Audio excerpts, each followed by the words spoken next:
ओम जन्माद्यस्य यतोन्मयादिपरतः अर्थेष्वभिज्ञस्वराट् तेने ब्रह्महृदाय आदिकवये मुह्यन्ति यं सूरयः तेजो वारिमृदां यथा विनिमयो यत्र त्रिसर्गो मृषा धाम्ना स्वेन सदा निरस्तकुहकं सत्यं परं धीमहि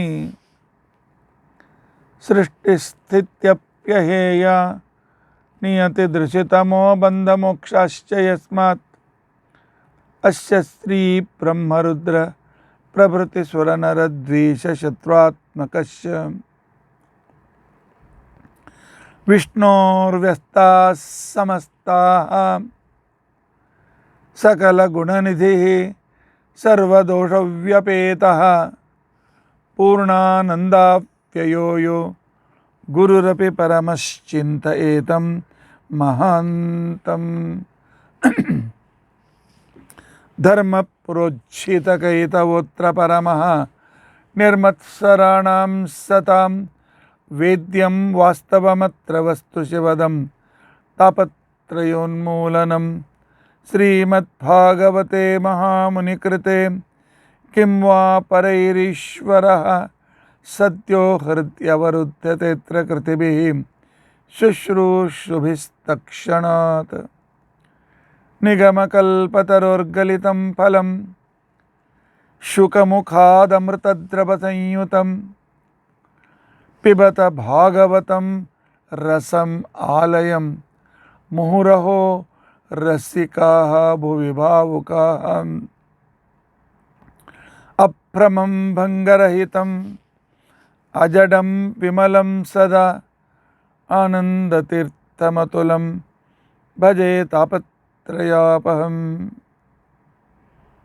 भवति यदनुभावादेडमूकोऽपि वाग्मी जडमतिरपि जन्तुर्जायते प्राज्ञमौलिः सकलवचनचेतो देवता भारती सा मम वचसि निधत्तां सन्निधिं मानसे च अस्मत्कुरुसमारम्भां टीकाकृत्पादमध्यगां श्रीमदाचार्यपर्यन्तां वन्दे गुरुपरम्पराम् विद्यायां विबुधाचार्यं वेदज्ञानाब्धिचन्दिरं दुर्मतध्वान्तमार्ताण्डं सत्यध्यानमुनिं भजे पञ्चाशद्वर्षपर्यन्तं सततं रामपूजकः श्रीसत्यप्रमोदगुरुराट् भासतां नो हृदम्बरे बन्धुस्त्वं गुरुरिष्टदैवतमिति त्वत्पादपङ्केरुहं प्राप्तं मां परिपालयेति सततं याचे निबद्धाञ्जलिः चित्तं मद्गुणदोषचिन्तनविधौ नूनं मनां मा कृथाः श्रीसत्यात्मगुरो त्वदङ्घ्रियुगलं हित्वा न मे सद्गतिः यैरहं शुकवत् सम्यक् शिक्षितोऽस्मि कृपालुभिः तान् वन्दे धेनुपाचार्यान् तत्त्वज्ञानार्थसिद्धये श्रीगुरुभ्यो नमः हरिः ओं हरिः ओं हरिः ओं स्वस्तिस्तु अषेढसन्मङ्गलानि सन्तु श्लोकैकश्रवणपठनमात्रेण मुक्तश्च श्रोतॄणां निखिलकलिकृतकल्मषापनोदनपुटुतरे धर्माद्यखिलपुरुषार्थसाधनीभूते अद्य श्रीमद्भागवते दशमस्कन्धान्तरकथा प्रारम्भे सति किञ्चित् पूर्वकथानुवादः। हरिः ओं हरिः ओं हरिः ओं।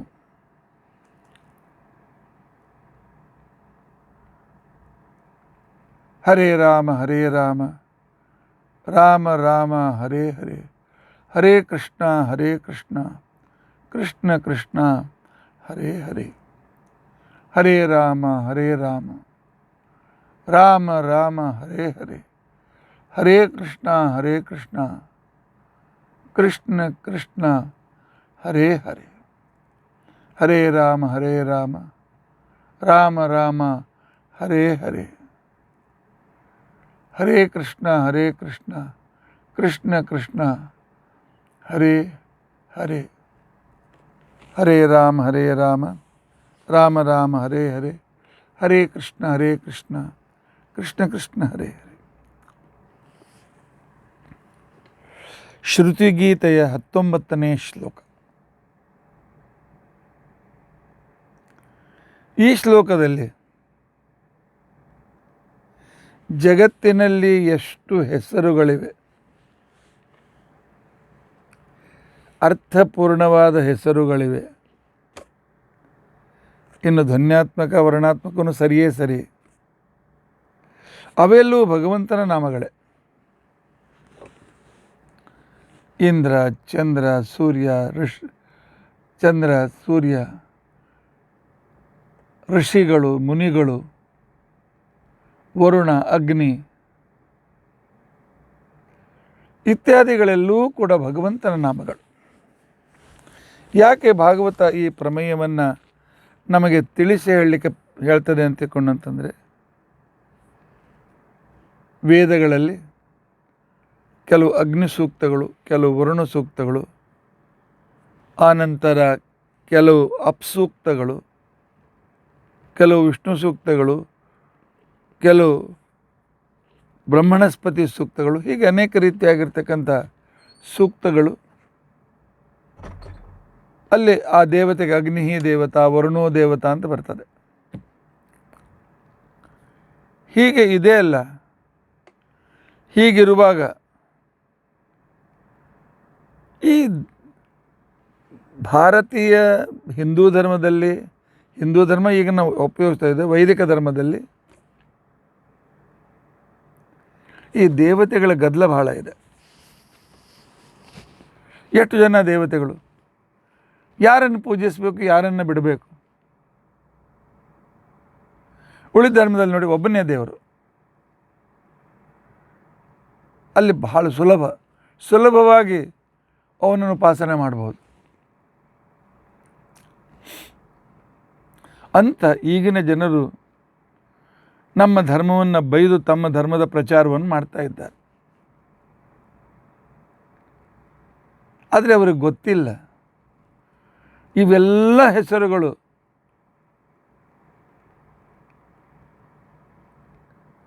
ಯೋ ದೇವಾನಾಂ ನಾಮಧ ಏಕಯವ, ಇದು ಭಗವಂತನ ಹೆಸರುಗಳೇ. ಭಗವಂತನ ಹೆಸರುಗಳೇ ಹೇಗೆ?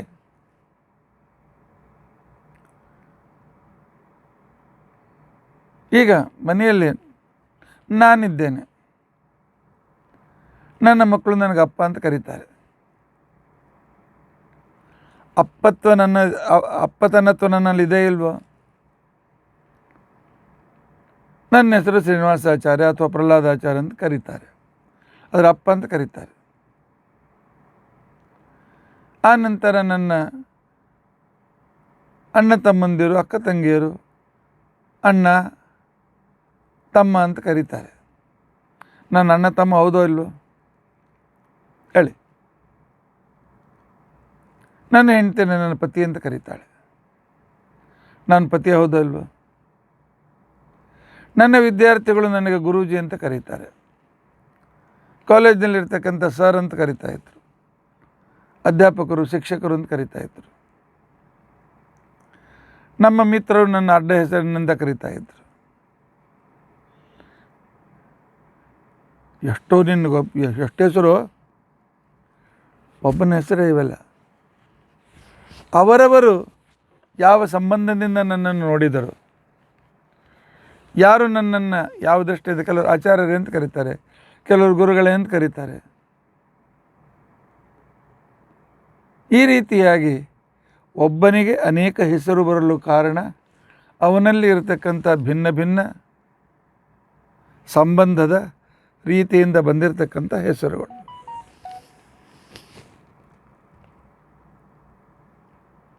ಆದ್ದರಿಂದಾಗಿ ಹಾಗೆ ಪರಮಾತ್ಮನಿಗೆ ಎಲ್ಲರಿಗಿಂತ ಮೊದಲು ಅಗ್ರಗಣ್ಯನಾಗಿದ್ದುಕೊಂಡು ಜಡ ಪದಾರ್ಥಗಳಿಗೂ ಕೂಡ ಪ್ರೇರಣೆ ಮಾಡಿ ಅದು ಪ್ರವೃತ್ತವಾಗುವಂತೆ ಮಾಡ್ತಾನೆ. ಆದ್ದರಿಂದ ಭಗವಂತನಿಗೆ ಅಗ್ನಿ ಅಂತ ಹೆಸರು. ವಿಶೇಷವಾಗಿರ್ತಕ್ಕಂಥ ಸಂಪತ್ತಿಯಿಂದ ಯುಕ್ತನಾಗಿದ್ದಾನೆ. ಆದ್ದರಿಂದಾಗಿ ನಾವು ಬೇಡಿದ್ದನ್ನು ಕೊಡ್ತಾನೆ. ಆದ್ದರಿಂದಾಗಿ ಅವನಿಗೆ ಇಂದ್ರ ಅಂತ ಹೆಸರು. ಜ್ಞಾನವನ್ನು ಕೊಡ್ತಾನೆ, ರಕ್ಷಣೆ ಮಾಡ್ತಾನೆ. ಆದ್ದರಿಂದ ಭಗವಂತನಿಗೆ ವರುಣ ಅಂತ ಹೆಸರು. ಪರಮಾತ್ಮ ಕೆಲವು ಸಲ ಮನುಷ್ಯನಂತೆ ಸಾಮಾನ್ಯ ಶರೀರ ತೆಗೆದುಕೊಂಡಂತೆ ತೋರಿಸ್ತಾನೆ, ತೆಗೆದುಕೊಳ್ಳೋದಿಲ್ಲ, ಕೊಂಡಂತೆ ತೋರಿಸ್ತಾನೆ. ಆದರೆ ಅವನು ಕುಬೇರ ಅಂತ ಹೆಸರು. ನಮ್ಮ ಇಚ್ಛೆಗಳನ್ನು ಪೂರೈಸ್ತಾನೆ. ಆದ್ದರಿಂದ ಕಾಮ ಅಂತ ಹೆಸರು. ಆನಂತರ ಗರುಡನಿಗೆ ಪ್ರೇರಕನಾದ್ದರಿಂದ ಗರುಡ ಅಂತ ಹೆಸರು.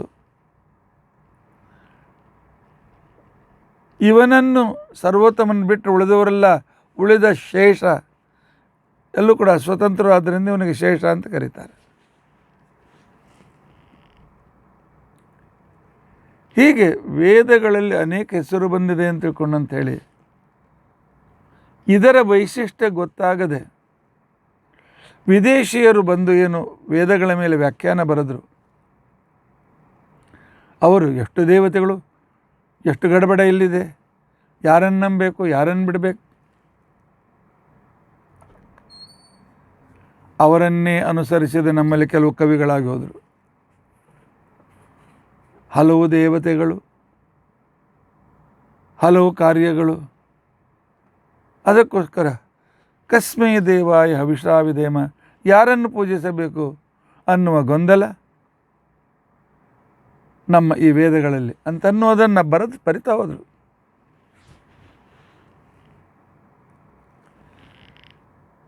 ಆದರೆ 13ನೇ ಶತಮಾನದಲ್ಲಿ 12ನೇ ಶತಮಾನದ ಉತ್ತರಾರ್ಧ ಶ್ರೀಮದಾಚಾರ್ಯರು ಹೇಳಿದರು, ಯೋ ದೇವಾನಾಂ ನಾಮದ ಏಕ ಏವ, ಎಲ್ಲ ಹೆಸರುಗಳಿಂದ ಕರೆಯಲ್ಪಡುವ ಸಂಬೋಧಿಸಲ್ಪಡುವ ಭಗವಂತ ಒಬ್ಬನೇ. ಅವನನ್ನೇ ಹೇಗೆ ನನ್ನನ್ನು ಕೆಲವರು ಅಪ್ಪ, ಕೆಲವರು ಅಣ್ಣ, ಕೆಲವರು ತಮ್ಮ, ಕೆಲವರು ಮಿತ್ರ, ಕೆಲವರು ಗುರು, ಕೆಲವರು ಆಚಾರ್ಯ, ಈ ರೀತಿಯಾಗಿ ಬೇರೆ ಬೇರೆ ರೀತಿಯಿಂದ ಕರೀತಾರೆ. ಹಾಗಾದರೆ ನಾನು 10 ಮುಖದ ರಾವಣನೇ, 10 ಶರೀರ ತೆಗೆದುಕೊಂಡಿರ್ತಕ್ಕಂಥ 10-20 ಶರೀರ ತೆಗೆದುಕೊಂಡಿರ್ತಕ್ಕಂಥ ಸೌಬರಿ ಅಲ್ಲ, ಒಬ್ಬನೇ. ಹಾಗೆ ಪರಮಾತ್ಮನೇ ಒಬ್ಬನೇ. ಆದ್ದರಿಂದಾಗಿ ನಮ್ಮ ವೇದಗಳು, ನಮ್ಮ ಶಾಸ್ತ್ರಗಳು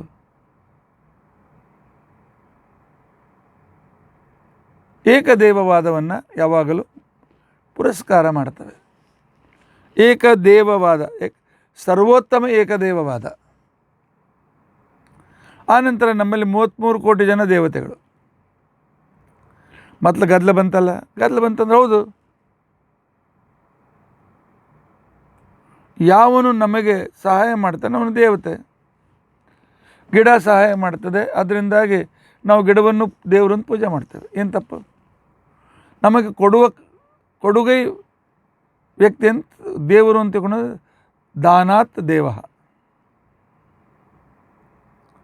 ನೀರು ನಮಗೆ ಉಪಕಾರ ಮಾಡ್ತದೆ, ಅದರಿಂದ ಅಪದೇವತೆ ಅಂತ ಕರೆದೇವು ನಾವು. ಪೃಥ್ವಿ ನಮ್ಮನ್ನು ಧಾರಣ ಮಾಡ್ತಾಳೆ, ಆ ಉಪಕಾರ ಮಾಡಿದ್ದಾಳೆ ಅಂತ ತಿಳ್ಕೊಂಡು ಅಂತೇಳಿ ಪೃಥ್ವಿಯನ್ನು ದೇವಿ ಅಂತ ದೇವತಾ ಅಂತ ಕರೆದೆವು. ಪ್ರಾಮಾಣಿಕವಾಗಿ ನಾವು ಕರೆದಿದ್ದೇವೆ, ಯಾರನ್ನೂ ಮರೆಯಲಿಲ್ಲ. ತಂದೆ ತಾಯಿ ಜನ್ಮ ಕೊಡ್ತಾರೆ, ಮಾತೃದೇವೋ ಭವ ಪಿತೃದೇವೋ ಭವ ಅಂತ ಹೇಳಿದೆವು.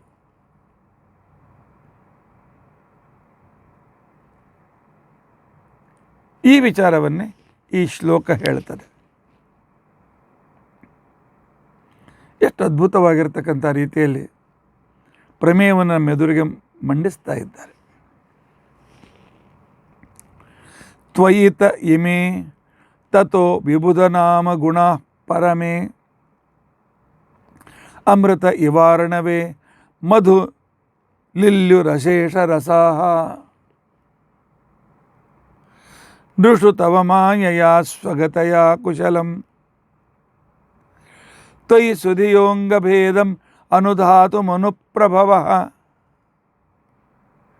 ಕಥಂ ಅನುವರ್ತಿನಾಂ ಭವಭಯಂ ತವ ಭ್ರುಕುಟಿ ಸೃಜತೆ ಮುಹುರ್ನೃಣಾಂ. ಹಿಂದಕ್ಕೆ ನಾವು ತ್ರಿಪದಿ ನೋಡಿದೆವು, ಇದು ಷಟ್ಪದಿ, 6 ಲೈನಿನ ಶ್ಲೋಕ. ತ್ವಯಿತ ಇಮೇ ತಥೋ ವಿಬುಧನಾಮ ಗುಣ ಪರಮೆ ಅಮೃತ ಇವಾರ್ಣವೇ ಮಧುನಿಲಿಲ್ಲಿ ರಸೇಶ ರಸ ದುಷುತವ ಮಾಯಯ ಸ್ವಗತಯ ಕುಶಲಂ ತ್ವಯಿ ಸುಧಿಯ ಅಂಗಭೇದಂ ಅನುದಾತ ಮನುಪ್ರಭವ ಕಥಮನುವರ್ತಿನಾಂ ಭವಭಯಂ ತವ ಭ್ರುಕುಟಿ ಸೃಜತೆ ಮುಹುರ್ನೃಣಾಂ.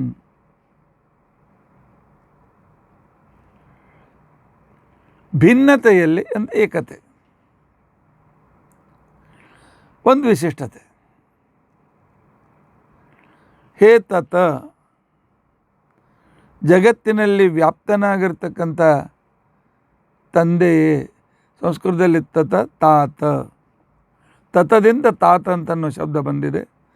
ಎಲೆ ಜಗತ್ತಿನ ತಂದೆ, ತ್ವಮೇವ ಮಾತಾ ಚ ಪಿತಾ ತ್ವಮೇವ. ಆನಂತರ ಪರಮಾತ್ಮ ಹೇ ಓ, ಏನು ಓ ಅಂತಕೊಂಡಂತೇಳಿ ಅಂತ ಇದ್ದೀರಿ. ಹೌದು, ಓ ಅಂತಂದರೆ ಪರಮಾತ್ಮ ಅಂತ ಅರ್ಥ. ಅ ಅಂದರೆ ಪರಮಾತ್ಮ. ಅದಕ್ಕೋಸ್ಕರ ಹುಟ್ಟಿದ ಕ್ಷಣಕ್ಕೇನೆ ಹಿಂದಿನ ಜನ್ಮದಲ್ಲಿರ್ತಕ್ಕಂಥ ನೆನಪಿರ್ತಕ್ಕಂಥ ಮಕ್ಕಳು ಆವು ಆವು ಆವು ಆವು ಆವು ಅಂತ ತಿಳ್ಕೊಂಡು ತಳ್ತಾ ಇರ್ತವೆ. ಅವು ಮುಂದೋಗಿ ಅವ್ವ ಅವ್ವ ಅಂತ ಆಗ್ತದೆ. ಆವು ಹೋಗಿ ಅವ್ವ.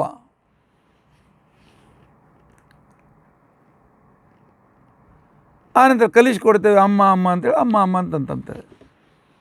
ಅದ್ರ ಅಳುವುದು ಮಾತ್ರ ಆವು ಆವು ಆವು ಅಂತ ಹೇಳ್ತೇವೆ. ಯಾಕೆ? ಎಲೆ ದೇವರೇ ಯಾಕೆ ಈ ಸಂಸಾರ ಕರ್ಕೊಂಡು ಬಂದು, ಎಲೆ ದೇವರೇ ಯಾಕೆ ಸಂಸ್ಕಾರ ಕರ್ಕೊಂಡು ಬಂದು. ಅ ಅಂತಂದರೆ ದೇವರು, ಓ ಅಂತ ತಿಳ್ಕೊಂಡಂತವರು, ಆ ಅಂತಂದರೆ ದೇವರು, ಆವು ಆವು ಆವು.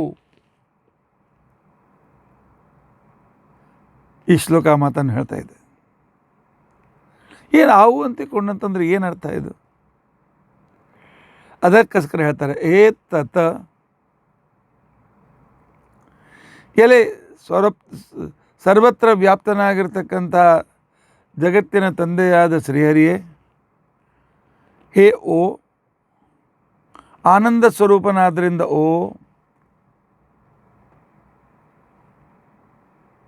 ನಮ್ಮಲ್ಲಿ ಇದೆಲ್ಲ ಈಗ ಗೋಪಾಲ ಕಾವಲೆ ನಡೆದಿದೆ. ಆ ಕಾಲದಲ್ಲಿ ಆಗ ಯಾರೋ ಒಬ್ಬರು ಹೊಡೆದ್ರು ಅದನ್ನು. ಯಾರು ಓ ಅಂತ ತಿಳ್ಕೊಂಡಂತೇಳಿ ಓದಿರ್ತೀವಿ. ಓ ಅಂತ ಯಾಕೆ ಓದಿರ್ಬೇಕು? ಆ ಅಂತ ಯಾಕೆ ಓದಬಾರ್ದು? ಹಿ ಅಂತ ಯಾಕೆ ಓದಿರಬಾರ್ದು? ಇಲ್ಲ, ಓ ಇದು ಆನಂದವನ್ನು ವ್ಯಕ್ತಪಡಿಸ್ತಕ್ಕಂಥ ನಮ್ಮಲ್ಲಿ ಪ್ರತಿಯೊಂದು ಸ್ವರ, ಶಬ್ದ, ಪ್ರತಿಯೊಂದು ಅಕ್ಷರಗಳಲ್ಲಿಯೂ ಕೂಡ ಒಂದು ವಿಶಿಷ್ಟವಾಗಿರ್ತಕ್ಕಂಥ ಅರ್ಥವನ್ನು ಹೇಳುವ ನಮ್ಮ ಭಾಷೆಯ ಸಂಪತ್ತಿ ಸಂಸ್ಕೃತದ ಭಾಷಾಶಾಸ್ತ್ರದಷ್ಟು ಸಮೃದ್ಧವಾಗಿರ್ತಕ್ಕಂಥ ಭಾಷೆ ಜಗತ್ತಿನಲ್ಲಿ ಯಾವುದೂ ಇಲ್ಲ. ಇದರಷ್ಟು ವೈಜ್ಞಾನಿಕ ಭಾಷೆ ಬೇರೆ ಯಾವುದೂ ಇಲ್ಲ. ಹೇಗೆ ಉಚ್ಚರಿಸ್ತೇವೆ ಅದೇ ರೀತಿ ಬರೀತೇವೆ.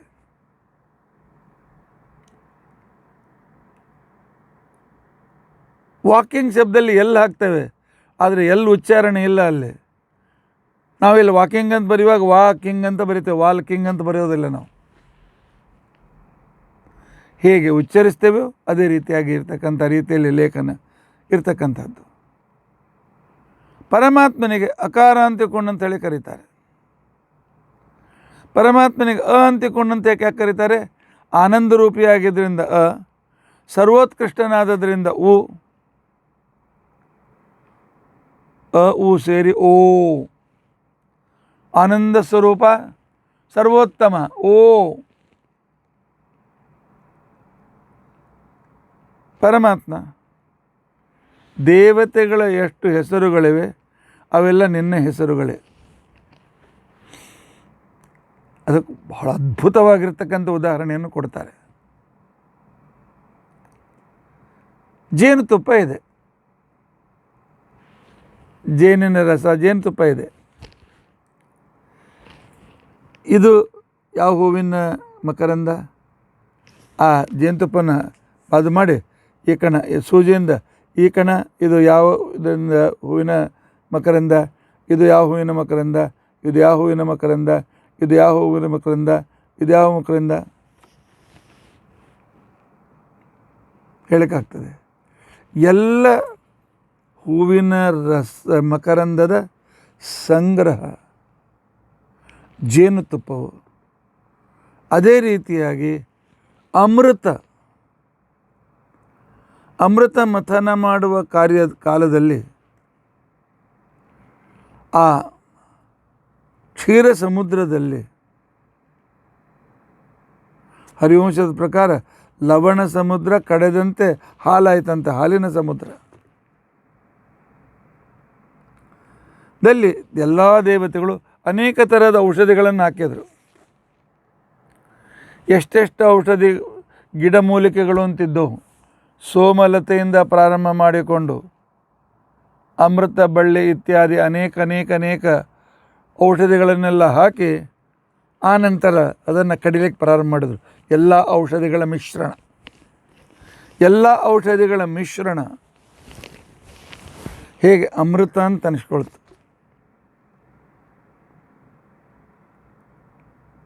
ಯಾಕೆ? ಪ್ರತಿಯೊಂದು ಔಷಧಿಯ ಗುಣಧರ್ಮ ಅದರಲ್ಲಿ ಸೇರಿದೆ. ಹೇಗೆ ಅಮೃತ ಅಂತ ಅನಿಸ್ಕೊಳ್ತದೋ ಅದೇ ರೀತಿಯಾಗಿ ಎಲ್ಲ ದೇವತೆಗಳಲ್ಲಿ ಇರತಕ್ಕಂಥ ವಿಶಿಷ್ಟತೆ ನಿನ್ನಲ್ಲಿದೆ ಪರಮಾತ್ಮ. ಒಬ್ಬೊಬ್ಬರಿಗೆ ಒಂದೊಂದು ವಿಶಿಷ್ಟತೆ ಕೊಟ್ಟಿದ್ದೆ. ಸೂರ್ಯನಿಗೆ ಪ್ರಕಾಶಕತ್ವ ತಾಪಕತ್ವ ಕೊಟ್ಟರೆ ಅಗ್ನಿಗೆ ಜ್ವಲನತ್ವ ಕೊಟ್ಟಿದ್ದೆ, ನೀರಿಗೆ ತಂಪುತನ ಕೊಟ್ಟಿದ್ದೆ. ಇವೆಲ್ಲವೂ ನಿನ್ನಲ್ಲಿ ಇವೆ, ಒಬ್ಬನಲ್ಲೇ ಇವೆ. ಹೇಗೆ ಅನೇಕ ಔಷಧಿಗಳ ಮಿಶ್ರಣ ಅಮೃತವು, ಹಾಗೆ ಅನಂತ ಗುಣಗಳ ಒಂದು ಕೆಮಿಸ್ಟ್ರಿ ಶಬ್ದ ಈಗಿನ ಕಾಲದಲ್ಲಿ ಸ್ವಭಾವ ಅಂತ ಅನ್ನೋ ವಿಷಯದಲ್ಲಿ ಉಪಯೋಗಿಸಲ್ಪಡ್ತದೆ. ಆ ವ್ಯಕ್ತಿ ಕೆಮಿಸ್ಟ್ರಿ ಚೆನ್ನಾಗಿ ತಿಳ್ಕೊಳ್ಬೇಕಾರೆ ಅಂತ. ಕೆಮಿಸ್ಟ್ರಿ ಅಂದರೆ ಅವನಲ್ಲಿರ್ತಕ್ಕಂಥ ಏನೇನು ವಿಶಿಷ್ಟತೆಗಳಿವೆ ಅವುಗಳನ್ನು ತಿಳಿದುಕೊಳ್ಬೇಕು ಅಂತ. ಅದೇ ರೀತಿಯಾಗಿ ತತ ಹೇ ಓ ಮಧುನಿ ಅಮೃತೆ ಅರ್ಣವೇ ಅಶೇಷ ರಸಾಹ ಲಿಲ್ಯು. ಹೇಗೆ ಅನೇಕ ಔಷಧಿಗಳ ರಸಗಳು ಸೇರಿ ಸಮುದ್ರ ಮಂಥನ ಮಾಡಿದಾಗ ಎಲ್ಲ ಒಂದಾಗಿ ಅಮೃತ ಅಂತ ಹೇಗೆ ಅನಿಸ್ಕೊಳ್ತು, ಅದೇ ರೀತಿಯಾಗಿ ವಿಬುಧ ನಾಮಗುಣ. ಎಷ್ಟು ಜನ ದೇವತೆಗಳಿದ್ದಾರೆ, ದೇವತೆಗಳಲ್ಲಿ ಏನು ವೈಶಿಷ್ಟ್ಯಗಳಿವೆ, ದೇವತೆಗಳಿರತಕ್ಕಂಥ ಒಂದೊಂದು ವೈಶಿಷ್ಟ್ಯಗಳು ಎಲ್ಲವೂ ಸೇರಿ ಪರಮೇ ತ್ವಯಿ ಲಿಲ್ಯುಹು, ಎಲ್ಲವೂ ನಿನ್ನಲ್ಲಿವೆ. ಅನಂತ ಗುಣ ಪರಿಪೂರ್ಣನಾದ್ದರಿಂದಾಗಿ ಯಾವ ಹೆಸರಿನಿಂದ ಯಾವ ಗುಣ ಅಭಿವ್ಯಕ್ತವಾಗ್ತದೆ ಆ ಗುಣ ನಿನ್ನಲ್ಲಿದೆ. ಮುಕ್ತಿಂ ದದಾತೀತಿ ಮುಕುಂದ. ಪ್ರಶಸ್ತ ಕೇಶವಾನ್ ಅಥವಾ ಕೇಶಿ ಅಂತಕೊಂಡು ದೈತ್ಯವನ್ನು ಸಂಹರಿಸಿದ್ದರಿಂದ, ಅಥವಾ ಈಶ ಬ್ರಹ್ಮರುದ್ರಾದಿಗಳಿಗೆ ಸ್ವಾಮಿಯಾದ್ದರಿಂದ ಕೇಶವ, ಹೊಟ್ಟೆಗೆ ಹಗ್ಗ ಕಟ್ಟಿಸಿಕೊಂಡಿದ್ದರಿಂದ ದಾಮೋದರ, ಎಲ್ಲ ಇಂದ್ರಿಯಗಳಿಗೆ ಸ್ವಾಮಿಯಾದ್ದರಿಂದ ಋಷಿಕೇಶ, ಆನಂತರ ಸಕಲ ದೋಷ ದೂರನಾಗಿ ಗುಣಗಳ ಆಗರನಾದ್ದರಿಂದಾಗಿ ನಾರಾಯಣ, ಕೇಶವ ನಾರಾಯಣ, ಮಾಧವ ಮಹಾಲಕ್ಷ್ಮೀಪತಿ ಆದ್ದರಿಂದಾಗಿ ಮಾಧವ ಎನ್ನುವ ಗೋವಿಂದಾಯ ನಮಃ. ಆ ಪೃಥ್ವಿಯನ್ನು ದಿವೇದಗಳನ್ನು ಜ್ಞಾನಿಗಳನ್ನು ಸಂರಕ್ಷಣೆ ಮಾಡ್ತಾನೆ, ಆದ್ದರಿಂದ ಗೋವಿಂದ. ಪರಮಾತ್ಮನ ಯಾವ ಹೆಸರು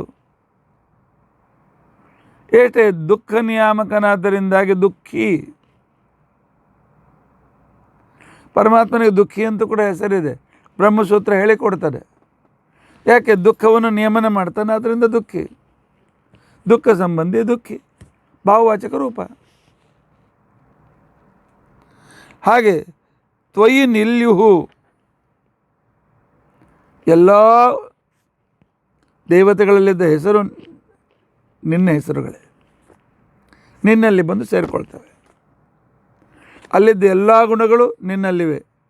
ಸ್ವಲ್ಪ ಸ್ವಲ್ಪ ಅಲ್ಲಿ ಕೊಟ್ಟಿದ್ದಿ, ಎಲ್ಲ ಗುಣಗಳು ಪರಿಪೂರ್ಣವಾಗಿ ಸ್ವತಂತ್ರವಾಗಿ ನಿನ್ನಲ್ಲಿವೆ.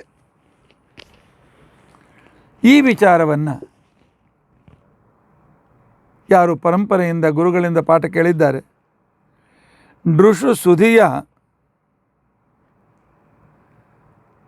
ಮನುಷ್ಯರಲ್ಲಿ ಸುಧಿಯ, ಧೀ ಅಂದರೆ ಬುದ್ಧಿ, ಬುದ್ಧಿ ಅಂತಂದರೆ ವಿವೇಕ, ಯಾವುದು ಸರಿ ಯಾವುದು ತಪ್ಪು ಅಂತ ತಿಳ್ಕೊಂಡಂತ ಹೇಳಿ ವಿಮರ್ಶೆ ಮಾಡಿ ನಿರ್ಣಯ ತೆಗೆದುಕೊಳ್ತಕ್ಕಂತಹ ಏನು ಜನರಿದ್ದಾರೆ, ಅಂದರೆ ಅಭ್ಯಾಸ ಪುರಸ್ಸರವಾಗಿ ಪ್ರಮಾಣ ಪುರಸ್ಸರವಾಗಿ ಚಿಂತನೆ ಮಾಡಿ ವಸ್ತುಗಳ ವಿಶಿಷ್ಟ ರೂಪವನ್ನು ಒಪ್ಪಿಕೊಳ್ತಕ್ಕಂತಹ ಏನು ಜನರು ಅಂತೇನಿದ್ದಾರೆ, ಅವರು ಸ್ವಗತತೆಯ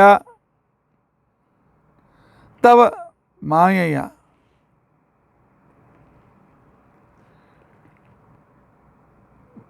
ಸ್ವಗತ, ಪರಮಾತ್ಮ ಸ್ವಗತ. ನಾಟಕದಲ್ಲಿ ಸ್ವಗತ ಅಂತಂದ್ರೆ ತನ್ನ ಮನಸ್ಸಿನಲ್ಲಿ ತನ್ನಲ್ಲಿ ತಾನು ಮಾತಾಡ್ಕೋತಾನಂತ. ಹಾಗೆ ಪರಮಾತ್ಮನು ತನ್ನನ್ನು ತಾನೊಬ್ಬನೇ ತಿಳಿದುಕೊಂಡಿದ್ದಾನೆ, ಆದ್ದರಿಂದ ಸ್ವಗತ. ಗತ ಶಬ್ದ ಇದೆ, ಹೌದು, ಗತ್ಯರ್ಥ ತೇತೆ ಜ್ಞಾನಾರ್ಥ. ತನ್ನ ವಿಷಯದಲ್ಲಿ ಪರಿಪೂರ್ಣವಾದಂಥ ಜ್ಞಾನ ಉಳಿಯತಕ್ಕಂಥವನು ಪರಮಾತ್ಮ. ಇಂತಹ ನಿನ್ನನ್ನು ತಿಳಿದುಕೊಳ್ಳಲು ಪ್ರಯತ್ನ ಮಾಡ್ತಾರೆ.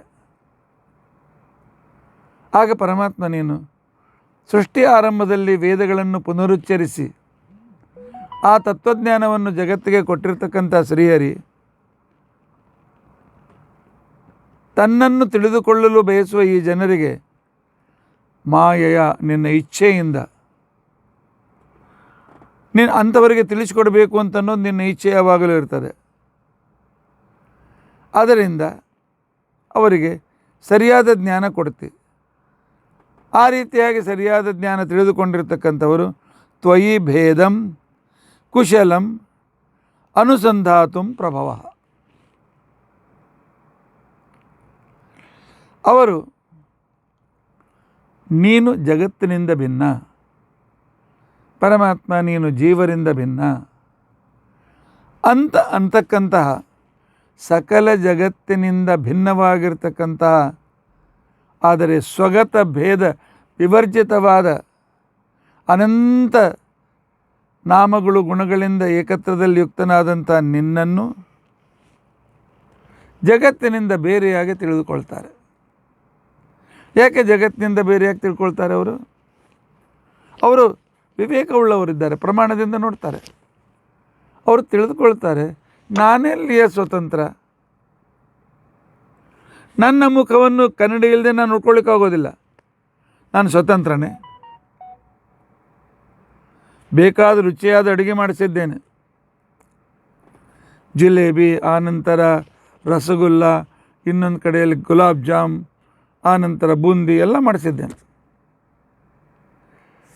ಎಲ್ಲ ಈ ಕಡೆಗೆ ಸಿಹಿನೂ ಇದೆ, ಈ ಕಡೆ ಖಾರ ಇದೆ, ಈ ಕಡೆಗೆ ಚಟ್ನಿನೂ ಕೂಡ ಇದೆ, ರುಚಿ ರುಚಿಯಾಗಿ ತಿನ್ನಬೇಕು ಅಂತ ತಿಳ್ಕೊಂಡು ಅಂಥೇಳಿ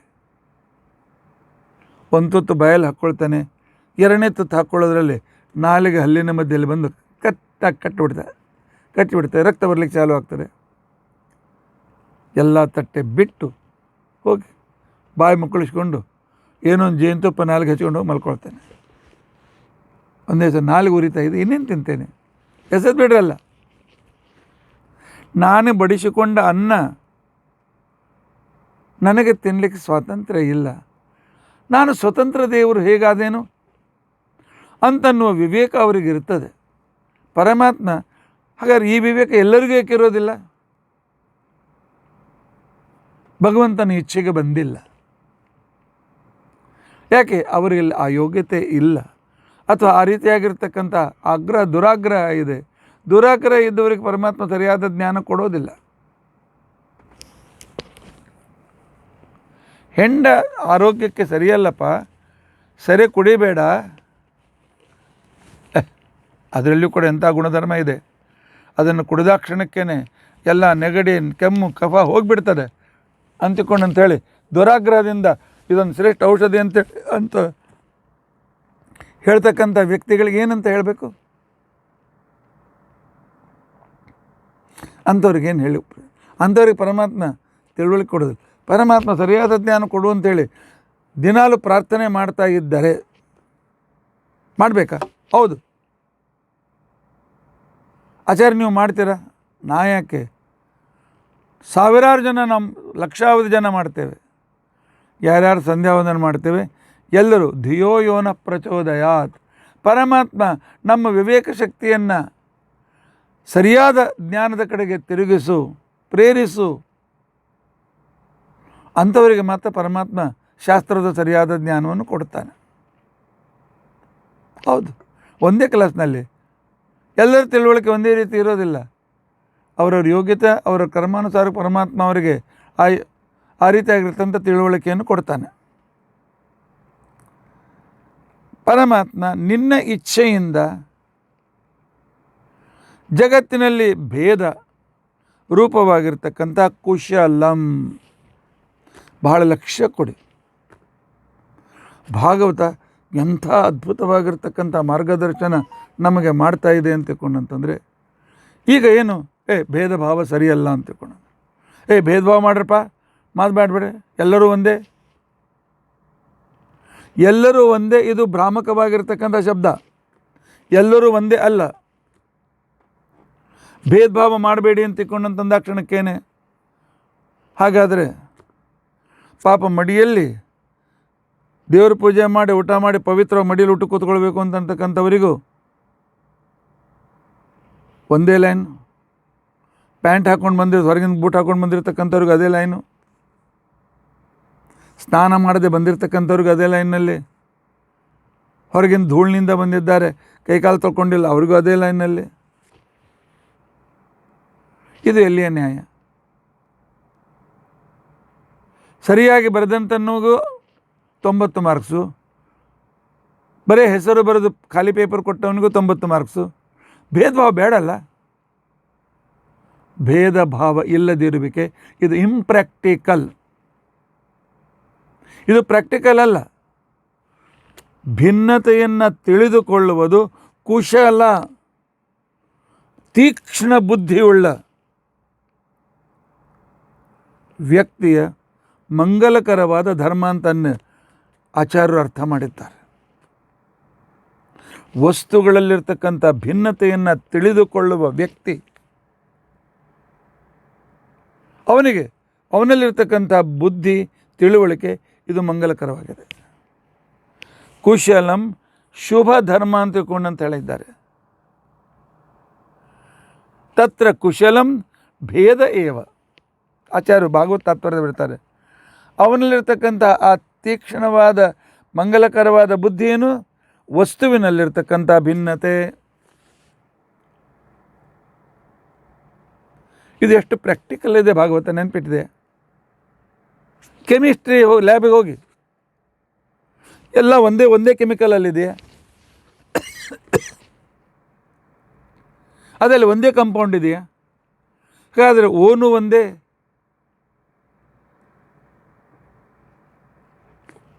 ಓ ಆಕ್ಸಿಜನ್, ಆ ನಂತರ ವಾಟರ್ ನೀರು ಒಂದೇನಾ?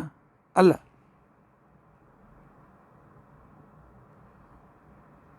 ಆಕ್ಸಿಜನ್ ಮತ್ತು ಹೈಡ್ರೋಜನ್ OH2, ಆಗದು ನೀರಾಗ್ತದೆ. ಎಲ್ಲೂ ಒಂದೇ ಆಗಿದ್ದರೆ ಬರೀ ಆಕ್ಸಿಜನ್ನಿಂದ ನೀರಾಗಲಿ, ಬರೀ ಹೈಡ್ರೋಜನ್ನಿಂದ ನೀರಾಗಲಿ, ಯಾವ ವಿಜ್ಞಾನಿ ಒಪ್ತಾನೆ ಹೇಳಿ? ಆಚಾರ್ಯರು ಹೇಳ್ತಾ ಇದ್ದಾರೆ,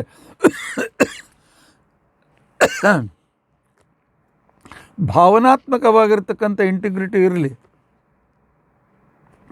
ಆದರೆ ವಸ್ತುತಃ ಪ್ರತಿಯೊಂದರಲ್ಲೂ ಒಂದು ಭಿನ್ನತೆ ಇದೆ.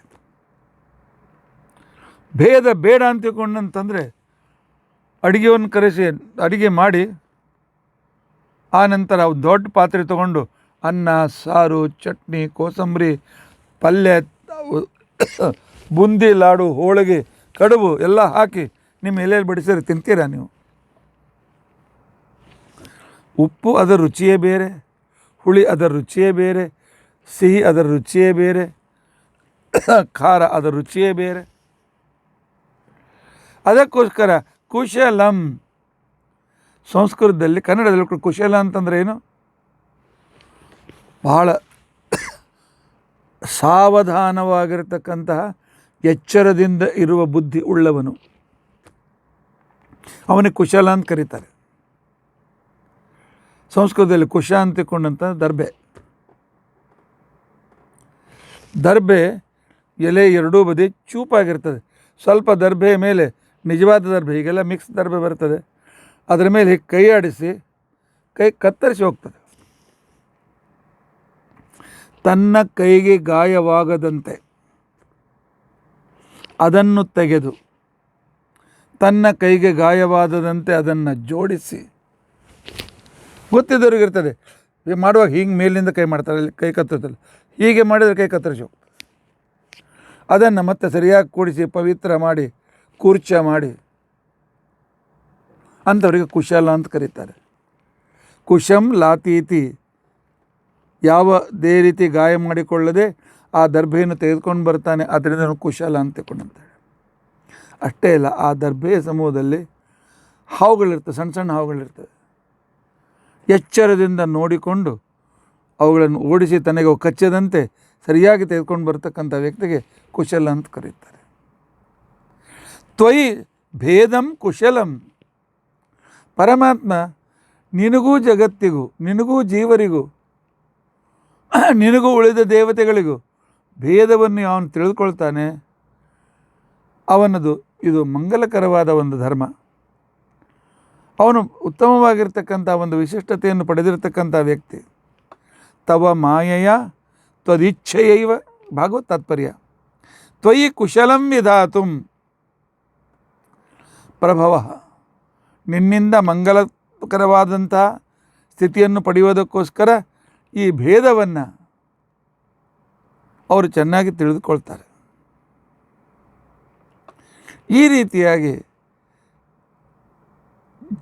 ಜೀವಭೇದ, ಜೀವ ಜಡಭೇದ, ಜಡಭೇದ, ಜೀವ ಪರಮಾತ್ಮ ಭೇದ, ಜಡ ಪರಮಾತ್ಮ ಭೇದ, ಈ ಪಂಚಭೇದವನ್ನು ಯಾರು ಅನುಸಂಧಾನ ಮಾಡುವುದಕ್ಕೋಸ್ಕರ ಅನುಸಂಧಾತುಂ ಚಿಂತನೆ ಮಾಡಿ ಸರಿಯಾದ ರೀತಿಯಲ್ಲಿ ಜಗತ್ತಿನ ಸ್ಥಿತಿಯನ್ನು ಭ್ರಾಮಕವಾದ ಶಬ್ದಗಳನ್ನು ಆಡದೆ ನಾವೆಲ್ಲರೂ ಒಂದೇ, ನಾವೆಲ್ಲರೂ ಒಂದೇ ರೀತಿಯಾಗಿರ್ತೇವೆ, ಯಾವ ಭೇದ ಭಾವ ಬೇಕಾಗಿಲ್ಲ, ಇವೆಲ್ಲ ಸ್ಟೇಜ್ ಮೇಲೆ ಶೋಭಿಸ್ತವೆ. ಪ್ರಾಕ್ಟಿಕಲ್ಲಾಗಿ ಹಾಗಾದರೆ ಭೇದ ಭಾವ ಏಕೆ? ಸೈನ್ಸ್ ಅಂತ ಪೇಪರ್ ಬೇರೆ ಏಕೆ, ಆನಂತರ ಹಿಸ್ಟ್ರಿ ಪೇಪರ್ ಬೇರೆ ಏಕೆ, ಮ್ಯಾಥಮೆಟಿಕ್ಸ್ ಪೇಪರ್ ಬೇರೆ ಏಕೆ, ಬಯಾಲಜಿ ಪೇಪರ್ ಬೇಕೆ ಏಕೆ? ಎಲ್ಲ ಒಂದೇ ಅಲ್ಲ? ಇಲ್ಲ, ಪ್ರತಿಯೊಂದರಲ್ಲೂ ಭಿನ್ನ ಭಿನ್ನತೆ ಇದೆ. ಭಿನ್ನವಾಗಿರ್ತಕ್ಕಂಥ ವಸ್ತುಗಳ ಅಭ್ಯಾಸ ಇದೆ. ವಸ್ತುಗಳು ಭಿನ್ನವಾದದ್ರಿಂದಾಗಿ ಅವು ಭಿನ್ನ ಸ್ಟ್ರೀಮ್ ಅಂತ ಅನಿಸ್ಕೊಳ್ತದೆ. ಇದು ಸೈನ್ಸ್ ವಿಭಾಗ, ಇದು ಕಾಮರ್ಸ್ ವಿಭಾಗ, ಇದು ಆರ್ಟ್ಸ್ ವಿಭಾಗ, ಭಿನ್ನತೆ ಇದ್ದದ್ರಿಂದಲೇ ಆಗ್ತದಲ್ಲ. ಈ ಪ್ರಾಕ್ಟಿಕಲನ್ನು ಒಪ್ಪಿಕೊಳ್ಳೋದಕ್ಕೋಸ್ಕರ ಯಾಕೆ ಅಂಜಬಾರ್ದು? ಆಗ್ರಹ ಇದ್ದರೆ ಒಪ್ಪಿಕೊಳ್ಳೋಕ್ಕಾಗೋದಿಲ್ಲ. ಏನಾದರೂ ಒಂದೇ ರೀ ಅದು ಅಂತಕ್ಕಂಥವ್ರಿಗೆ ಏನು ಮಾಡಲಿಕ್ಕಾಗೋದಿಲ್ಲ. ಆದರೆ ಯಾವ ವ್ಯಕ್ತಿಗಳು ಈ ಭೇದವನ್ನು ಚೆನ್ನಾಗಿ ತಿಳಿದುಕೊಂಡು ಪರಮಾತ್ಮನ ಸರ್ವೋತ್ತಮ, ನಾವು ಅಸರ್ವೋತ್ತಮರು, ಸಾಮಾನ್ಯರು, ಅವನು ಆನಂದಪೂರ್ಣ, ನಾವು ದುಃಖ ಸಹಿತರು ಇತ್ಯಾದಿ ವಿಚಾರಗಳನ್ನು ಸರಿಯಾಗಿ ಅವನು ಅರ್ಥ ಮಾಡಿಕೊಳ್ತಾನೆ. ಅಂಥವರಿಗೆ ತವ ಭ್ರುಕುಟಿ ಕಥಂ ಮುಹುಃ ಭವಭಯಂ ಸರ್ಜತೆ. ಪರಮಾತ್ಮ ನಿನ್ನ ಭ್ರುಕುಟಿ ಕಟಾಕ್ಷದಿಂದ ಜಗತ್ತಿನ ಸೃಷ್ಟಿ, ಸ್ಥಿತಿ, ಲಯ, ನಿಯಮನ, ಜ್ಞಾನ, ಬಂಧ, ಮೋಕ್ಷಗಳಾಗ್ತವೆ.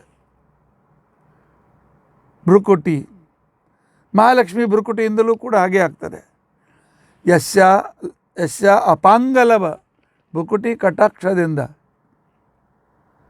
ಊರ್ಜಿತಾಶಾಹ, ಈ ಎಲ್ಲ ದೇವತೆಗಳು ತಮ್ಮ ತಮ್ಮ ಗತಿಯನ್ನು ಕಾಣ್ತಾರೋ, ಶ್ರೀಹಿ ಆ ಮಹಾಲಕ್ಷ್ಮೀ ಯತ್ ಕಟಾಕ್ಷ ಬಲವತಿ, ಯಾವನ ಆ ಹುಬ್ಬಿನ ಆ ಒಂದು ದೃಷ್ಟಿಯಿಂದ ಬಲಿಷ್ಠಳಾಗಿದ್ದಾಳೆ. ಪರಮಾತ್ಮ ಸ್ವಲ್ಪ ಹುಬ್ಬು ಹಾರಿಸಿದ ಸಾಕು ಸೃಷ್ಟಿಯಾದಿ ಸಕಲಗಳಾಗ್ತದೆ. ಈ ರೀತಿಯಾಗಿ ನಿನ್ನ ಭ್ರುಕುಟಿಯಿಂದ ಉತ್ಪನ್ನವಾಗುವ ಈ ಸಂಸಾರದಲ್ಲಿ ಮುಹುಃ ಭವಭಯಂ ಸೃಜತೆ, ಮತ್ತೆ ಪುನಃ ಹುಟ್ಟಿ ಬರೋದಿಲ್ಲ.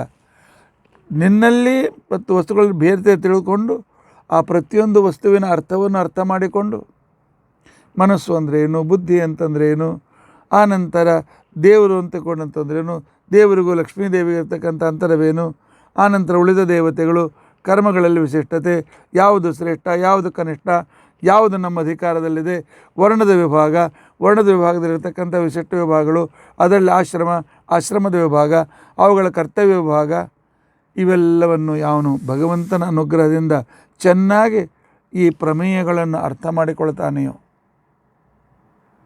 ಇಲ್ಲಿವರೆಗೆ 18 ಪ್ರಮೇಯ ಬಂದಿದೆ, 19ನೇ ಪ್ರಮೇಯ ಅರ್ಥ ಮಾಡಿಕೊಳ್ತಾನೆಯೋ, ಭವಭವಂ ಅಂಥವನಿಗೆ ಸಂಸಾರದ ಭಯ ಉಳಿಯುವುದಿಲ್ಲ. ಪರಮಾತ್ಮ ಕ್ರಮವಾಗಿ ಅವನಿಗೆ ಸರಿಯಾಗಿರ್ತಕ್ಕಂಥ ಜ್ಞಾನವನ್ನು ಕೊಡ್ತಾನೆ, ಋತವನ್ನು ಕೊಡ್ತಾನೆ. ಋತ ಅಂದರೆ ಯಥಾರ್ಥ ಜ್ಞಾನವನ್ನು ಕೊಡ್ತಾನೆ, ಆ ನಂತರ ಸತ್ಯವನ್ನು ಕೊಡ್ತಾನೆ, ಯಥಾರ್ಥ ಜ್ಞಾನಾನುಸಾರವಾಗಿ ಆಚರಣೆ ಮಾಡುವ ಸಾಮರ್ಥ್ಯ ಕೊಡ್ತಾನೆ. ಕೊಟ್ಟು ತನ್ನಲ್ಲಿ ವಿಶೇಷವಾಗಿರ್ತಕ್ಕಂಥ ಪ್ರೀತಿಯನ್ನು ಹುಟ್ಟಿಸಿ ಅವರ ಕಡೆಯಿಂದ ಭಕ್ತಿಯನ್ನು ಮಾಡಿಸಿ ಅವರಿಗೆ ತಾನು ಮೋಕ್ಷ ಕರೆದುಕೊಂಡು ಹೋಗ್ತಾನೆ. ಮತ್ತು ಈ ಸಂಸಾರ ಚಕ್ರದಲ್ಲಿ ಅವರನ್ನು ಹಾಕೋದಿಲ್ಲ. ಅಂದರೆ ಪರಮಾತ್ಮ ಮತ್ತು ಜಗತ್ತು, ಪರಮಾತ್ಮ ಜೀವರ ಭೇದವನ್ನೇ ಅವನು ತಿಳ್ಕೊಳ್ತಾನೆ. ಆ ವ್ಯಕ್ತಿ ಮೋಕ್ಷಕ್ಕೆ ಅಧಿಕಾರಿ ಆಗ್ತಾನೆ. ಎಲ್ಲ ಒಂದೇ ಅಂತ ತಿಳಿದುಕೊಳ್ತಕ್ಕಂಥವನು ಮೋಕ್ಷಕ್ಕೆ ಅಧಿಕಾರಿ ಆಗೋದಿಲ್ಲ. ಯಾಕೆಂತಂದರೆ ಎಲ್ಲ ಸಬ್ಜೆಕ್ಟ್ ಒಂದೇ ಅಂತ ತಿಳ್ಕೊಂಡಂತ ಹೇಳಿ ತನ್ನ ಪೇಪರ್ ಮೇಲೆ ಸಬ್ಜೆಕ್ಟ್ ಅಂತ ಇರುವಲ್ಲಿ ಅಲ್ಲಿ ಸೈನ್ಸ್, ಮ್ಯಾಥ್ಸ್, ಆರ್ಟ್ಸ್ ಅಂತೇಳಿ ಎಲ್ಲ ವಿಷಯ ಬರೆದಿದ್ರೆ ಅವ್ನ ಪೇಪರಿಗೆ ಯಾರು ಮಾರ್ಕ್ಸ್ ಕೊಡ್ತಾರೆ? ಆ ಪೇಪರ್ ಯಾರ ಹತ್ರ ಹೋಗಬೇಕು? ಸರಿಯಾದ ಜ್ಞಾನ ಇದ್ದವನೇ ಮುಕ್ತ ಆಗ್ತಾನೆ, ಪಾಸ್ ಆಗ್ತಾನೆ. ಇಲ್ಲಿ ಪರಮಾತ್ಮನ ಇಚ್ಛೆಯಿಂದ ಸರಿಯಾದಂಥ ಜ್ಞಾನ ಪಡೆದಂಥವನೇ ಮುಕ್ತನಾಗ್ತಾನೆ, ಪಾಸ್ ಆಗ್ತಾನೆ. ಇಂಥ ಶ್ಲೋಕದ ಅನ್ವಯವನ್ನು ಬಹಳ ಕಠಿಣ. ಇದು ಶ್ರೀಮದಾಚಾರ್ಯರು ತಮ್ಮ ಭಾಗವತ್ ತಾತ್ಪರ್ಯದಲ್ಲಿ ಅನ್ವಯ ಮಾಡಿಕೊಡ್ತಾರೆ. ಹೇ ತತ, ಎಲೆ ತಂದೆಯೇ, ಜಗತ್ತಿನ ತಂದೆಯೇ, ಸರ್ವತ್ರ ವ್ಯಾಪ್ತನೆ, ಎಲೆ ಓ, ಅ ಮತ್ತು ಉ, ಓ ಅ ಆನಂದ ಪರಿಪೂರ್ಣ, ಆನಂತರ ಉ ಸರ್ವೋತ್ತಮ, ತ ಇಮೇ ವಿಬುಧ ನಾಮಾರ್ಥಭೂತಾ ಗುಣ. ದೇವತೆಗಳಿಗೆ ಏನೇನು ನಾಮಗಳಿವೆಯೋ, ದೇವತೆಗಳ ಹತ್ರ ಏನು ಗುಣಗಳಿವೆಯೋ, ಆ ನಾಮ ನಿನ್ನದೇ. ಅಲ್ಲಿರ್ತಕ್ಕಂಥ ಗುಣಗಳು ಅಲ್ಪವಿವೆ, ಅವು ನಿನ್ನಲ್ಲಿ ಪರಿಪೂರ್ಣವಾಗಿವೆ. ಹೇಗೆ ಎಲ್ಲ ಔಷಧಿಗಳ ರಸ ಸೇರಿ ಅಮೃತವಾಗಬೇಕು, ಹಾಗೆ ಅನಂತ ಗುಣಗಳಿಂದ ಯುಕ್ತನಾಗಿ ಪರಮಾತ್ಮ ಅಂತ ಅನ್ನೋದನ್ನು, ಅದನ್ನು ಭಗವಂತನಿಗೆ ಅಮೃತ ಅಂತ ಹೆಸರು. ಇಂಥ ಪೂರ್ಣಗುಣನಾಗಿರ್ತಕ್ಕಂಥ ಪರಮಾತ್ಮ ಯಾರು ಮನುಷ್ಯರ ಮಧ್ಯದಲ್ಲಿ ದೇವರು ಕೊಟ್ಟಿರ್ತಕ್ಕಂಥ ವಿವೇಕ ಶಕ್ತಿಯಿಂದ ನಿತ್ಯಾನಿತ್ಯ ವಿವೇಕ, ಆನಂತರ ಶುಭ ಅಶುಭ ವಿವೇಕ,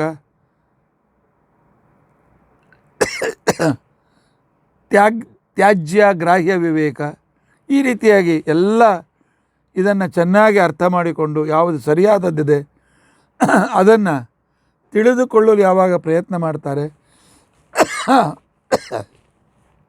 ಅಂಥವರಿಗೆ ಪರಮಾತ್ಮ ನೀನು ನಿನ್ನ ಉದಾರವಾಗಿರ್ತಕ್ಕಂಥ ಇಚ್ಛೆಯಿಂದ ಅವರಿಗೆ ವಸ್ತುಗಳಲ್ಲಿರುವ ಭೇದಜ್ಞಾನವನ್ನು ಕೊಡ್ತೀನಿ. ಪಂಚವಿಧವಾಗಿರ್ತಕ್ಕಂಥ ಸ್ಥೂಲವಾಗಿ ಪಂಚವಿಧ ಮತ್ತು ಅನಂತ ಭಿನ್ನ ಇದೆ. ಕಣಕಣದಲ್ಲಿಯೂ ಭೇದ ಇದೆ, ಕಣಕಣದಲ್ಲಿ ಒಂದು ವಿಶಿಷ್ಟತೆ ಇದೆ. ಪ್ರತಿಯೊಂದು ಕಣದ ಒಂದು ವಿಶಿಷ್ಟವಾಗಿರ್ತಕ್ಕಂಥ ಎಕ್ಸಿಸ್ಟೆನ್ಸ್ ಇದೆ. ಪ್ರತಿಯೊಂದು ಕಣದ ಕ್ಯಾರೆಕ್ಟರ್ ಬೇರೆ ಬೇರೆ ಇದೆ. ಈ ರೀತಿಯಾಗಿ ಆ ಎಲ್ಲವನ್ನೂ ಕೂಡ ಕಂಟ್ರೋಲ್ ಮಾಡ್ತಕ್ಕಂಥ ಪರಮಾತ್ಮ ನಿಜವಾಗಿಯೂ ಕೂಡ ಋತ ಮತ್ತು ಸತ್ಯ, ಅದನ್ನೇ ನಾವು ದಿನಲ್ಲೂ ಬೆಳ್ಕೊಳ್ತೀವಲ್ಲ ಅಗಮರ್ಷಣದ ವೇಳೆಯಲ್ಲಿ. ಋತಂಚ ಸತ್ಯಂಚ ಅಭಿದ್ದಾನ್ ತಪಸಃ ಅಧ್ಯಜಾಯತ. ಅದನ್ನು ಅವರಿಗೆ ಅವರು ನಿನ್ನಲ್ಲಿ ಭಕ್ತಿ ಮಾಡಬೇಕು, ಮಂಗಲಕರವಾಗಿರ್ತಕ್ಕಂಥ ಆಚರಣೆ ಮಾಡಿ ಅವರು ನಿನ್ನ ಹತ್ರ ಅವರನ್ನು ಕರೆದುಕೊಳ್ಬೇಕು ಅಂತ ತಿಳ್ಕೊಂಡು ಅಂತೇಳಿ ಅವರಿಗೆ ಭೇದ ಜ್ಞಾನವನ್ನು ಮಾಡಿಕೊಡ್ತೇವೆ.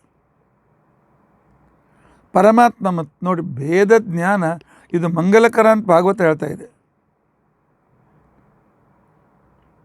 ತತ್ರ ಅಂಥ ಸಂದರ್ಭದಲ್ಲಿ ಅಂಥ ಸರಿಯಾದ ತತ್ವಜ್ಞಾನವನ್ನು ಪಡೆದಿರ್ತಕ್ಕಂಥ ವ್ಯಕ್ತಿಗೆ ಪರಮಾತ್ಮ ಮತ್ತೆ ಪುನಃ ಈ ಸಂಸಾರದ ದರ್ಶನ ಅವರಿಗೆ ಆಗೋದಿಲ್ಲ. ಇಂತಹ ಸರ್ವೋತ್ತಮನಾಗಿರ್ತಕ್ಕಂಥ ವ್ಯಕ್ತಿ, ಸರ್ವಶ್ರೇಷ್ಠನಾದ ವ್ಯಕ್ತಿ, ಸಕಲ ದೇವತೆಗಳ ಹೆಸರಿನಿಂದ ಯುಕ್ತನಾದಂಥ ನೀನೇ. ವೇದದಲ್ಲಿ ಬಂದಿರತಕ್ಕಂಥ ಎಲ್ಲ ಹೆಸರುಗಳು ನಿನ್ನವೇ. ವೇದಗಳಲ್ಲಿ ಬಂದಿದ್ದ ವಸಿಷ್ಠ ಇದು ಪರಮಾತ್ಮನ ಹೆಸರೇ, ವಿಶ್ವಾಮಿತ್ರ ಪರಮಾತ್ಮನ ಹೆಸರು, ಅತ್ರಿ ಪರಮಾತ್ಮನ ಹೆಸರು. ತಾತ್ಪರ್ಯದಲ್ಲಿ ಆಚಾರ್ಯರು ತಿಳಿಸ್ತಾರೆ, ಹೇ ತತ ಓ ಅತ ಇಮೆ ವಿಬುಧನಾಮಾರ್ಥಭೂತಾ ಗುಣ ತ್ವಯಿ ನಿಮಿಲ್ಯೋ ಪರಮೇ ರಸಾರಣವೇ ಮಧುನಿ ಅಶೇಷ ರಸ ಇವ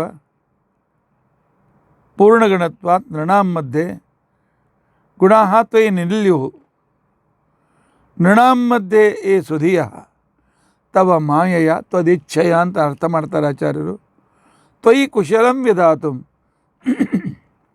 ನಿನ್ನಲ್ಲಿರ್ತಕ್ಕಂಥ ನೀನು ಹೇಳಿದ ಮಂಗಲಕರವಾದ ಧರ್ಮವನ್ನು ಆಚರಣೆ ಮಾಡೋದಕ್ಕೋಸ್ಕರ ಅವರು ನಿನ್ನಲ್ಲೂ ನಮ್ಮಲ್ಲಿರ್ತಕ್ಕಂಥ ಭೇದವನ್ನು ತಿಳಿದುಕೊಂಡು ಸರ್ವೋತ್ತಮ ಅಂತ ತಿಳ್ಕೊಂಡು ಅಂತೇಳಿ ನಿನ್ನ ಉಪಾಸನೆ ಮಾಡ್ತಾರೆ. ಅಂಥವರಿಗೆ ಈ ಸಂಸಾರ ದರ್ಶನ ಆಗೋದಿಲ್ಲ. ಸ್ವಗತೆಯ ಅಂತ ತತ್ಪ್ರದಾದ ಅನುವರ್ತ್ಯನಾಂ ಕಥಂ ಮುಹು ಭವಭಯಂ ಭ್ರುಕುಟಿ ಸೃಜತಿ. ಪರಮಾತ್ಮ ಭ್ರುಕುಟಿ ಕಟ್ಟಾಕ್ಷರದಿಂದ ಸೃಷ್ಟಿ ಮಾಡುವಾಗ ಮತ್ತೆ ಅವರಿಗೆ ಸಂಸಾರಕ್ಕೆ ನೀನು ತರೋದಿಲ್ಲ. ಅಂಥವ್ರನ್ನು ಮುಕ್ತರನ್ನಾಗಿ ಮಾಡ್ತೀವಿ ಪರಮಾತ್ಮ. ಅಂಥ ಅರ್ಥವನ್ನು ಈ ಶ್ಲೋಕದ ಅರ್ಥ ಈ ರೀತಿಯಾಗಿ ಇದೆ. ಈ ಶ್ಲೋಕಕ್ಕೆ ಸಂಬಂಧಿಸಿರತಕ್ಕಂತಹ ಋಗ್ವೇದದ 2 ಮಂತ್ರಗಳು ಭಾಳ ಜನರಿಗೆ ಒಂದು ಮೊದಲನೇ ಮಂತ್ರ ಗೊತ್ತಿರ್ತದೆ, ಯೋ ನಃ ಪಿತಾ, ಯಾವ ಈ ಭಗವಂತ ನಮ್ಮ ತಂದೆ.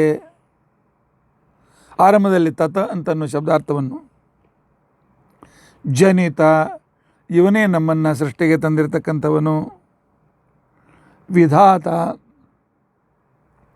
ನಮ್ಮನ್ನು ನಿಲ್ಲಿಸ್ತಕ್ಕಂಥವನು ಇವನೇ, ಇವನು ಧಾಮಾನಿ ವೇದ ಭುವನಾನಿ, ಸಂಪೂರ್ಣ ಜಗತ್ತಿನಲ್ಲಿ ಎಲ್ಲ ಲೋಕಗಳಲ್ಲಿ ವ್ಯಾಪ್ತನಾಗಿದ್ದಾನೆ. ಯೋ ದೇವಾನಾಂ ನಾಮದ ಏಕ ಏವ, ಎಲ್ಲ ದೇವತೆಗಳು ಯಾರನ್ನು ಆಶ್ರಯಿಸಿದ್ದಾರೋ ಅಂತಹ ಪರಮಾತ್ಮನಿಗೆ, ಆ ಪರಮಾತ್ಮನಿಗೆ ಎಲ್ಲ ದೇವತೆಗಳ ಅಲ್ಲಿರ್ತಕ್ಕಂಥ ಹೆಸರು ಈ ಭಗವಂತನ ಹೆಸರೇ ಆಗಿದೆ.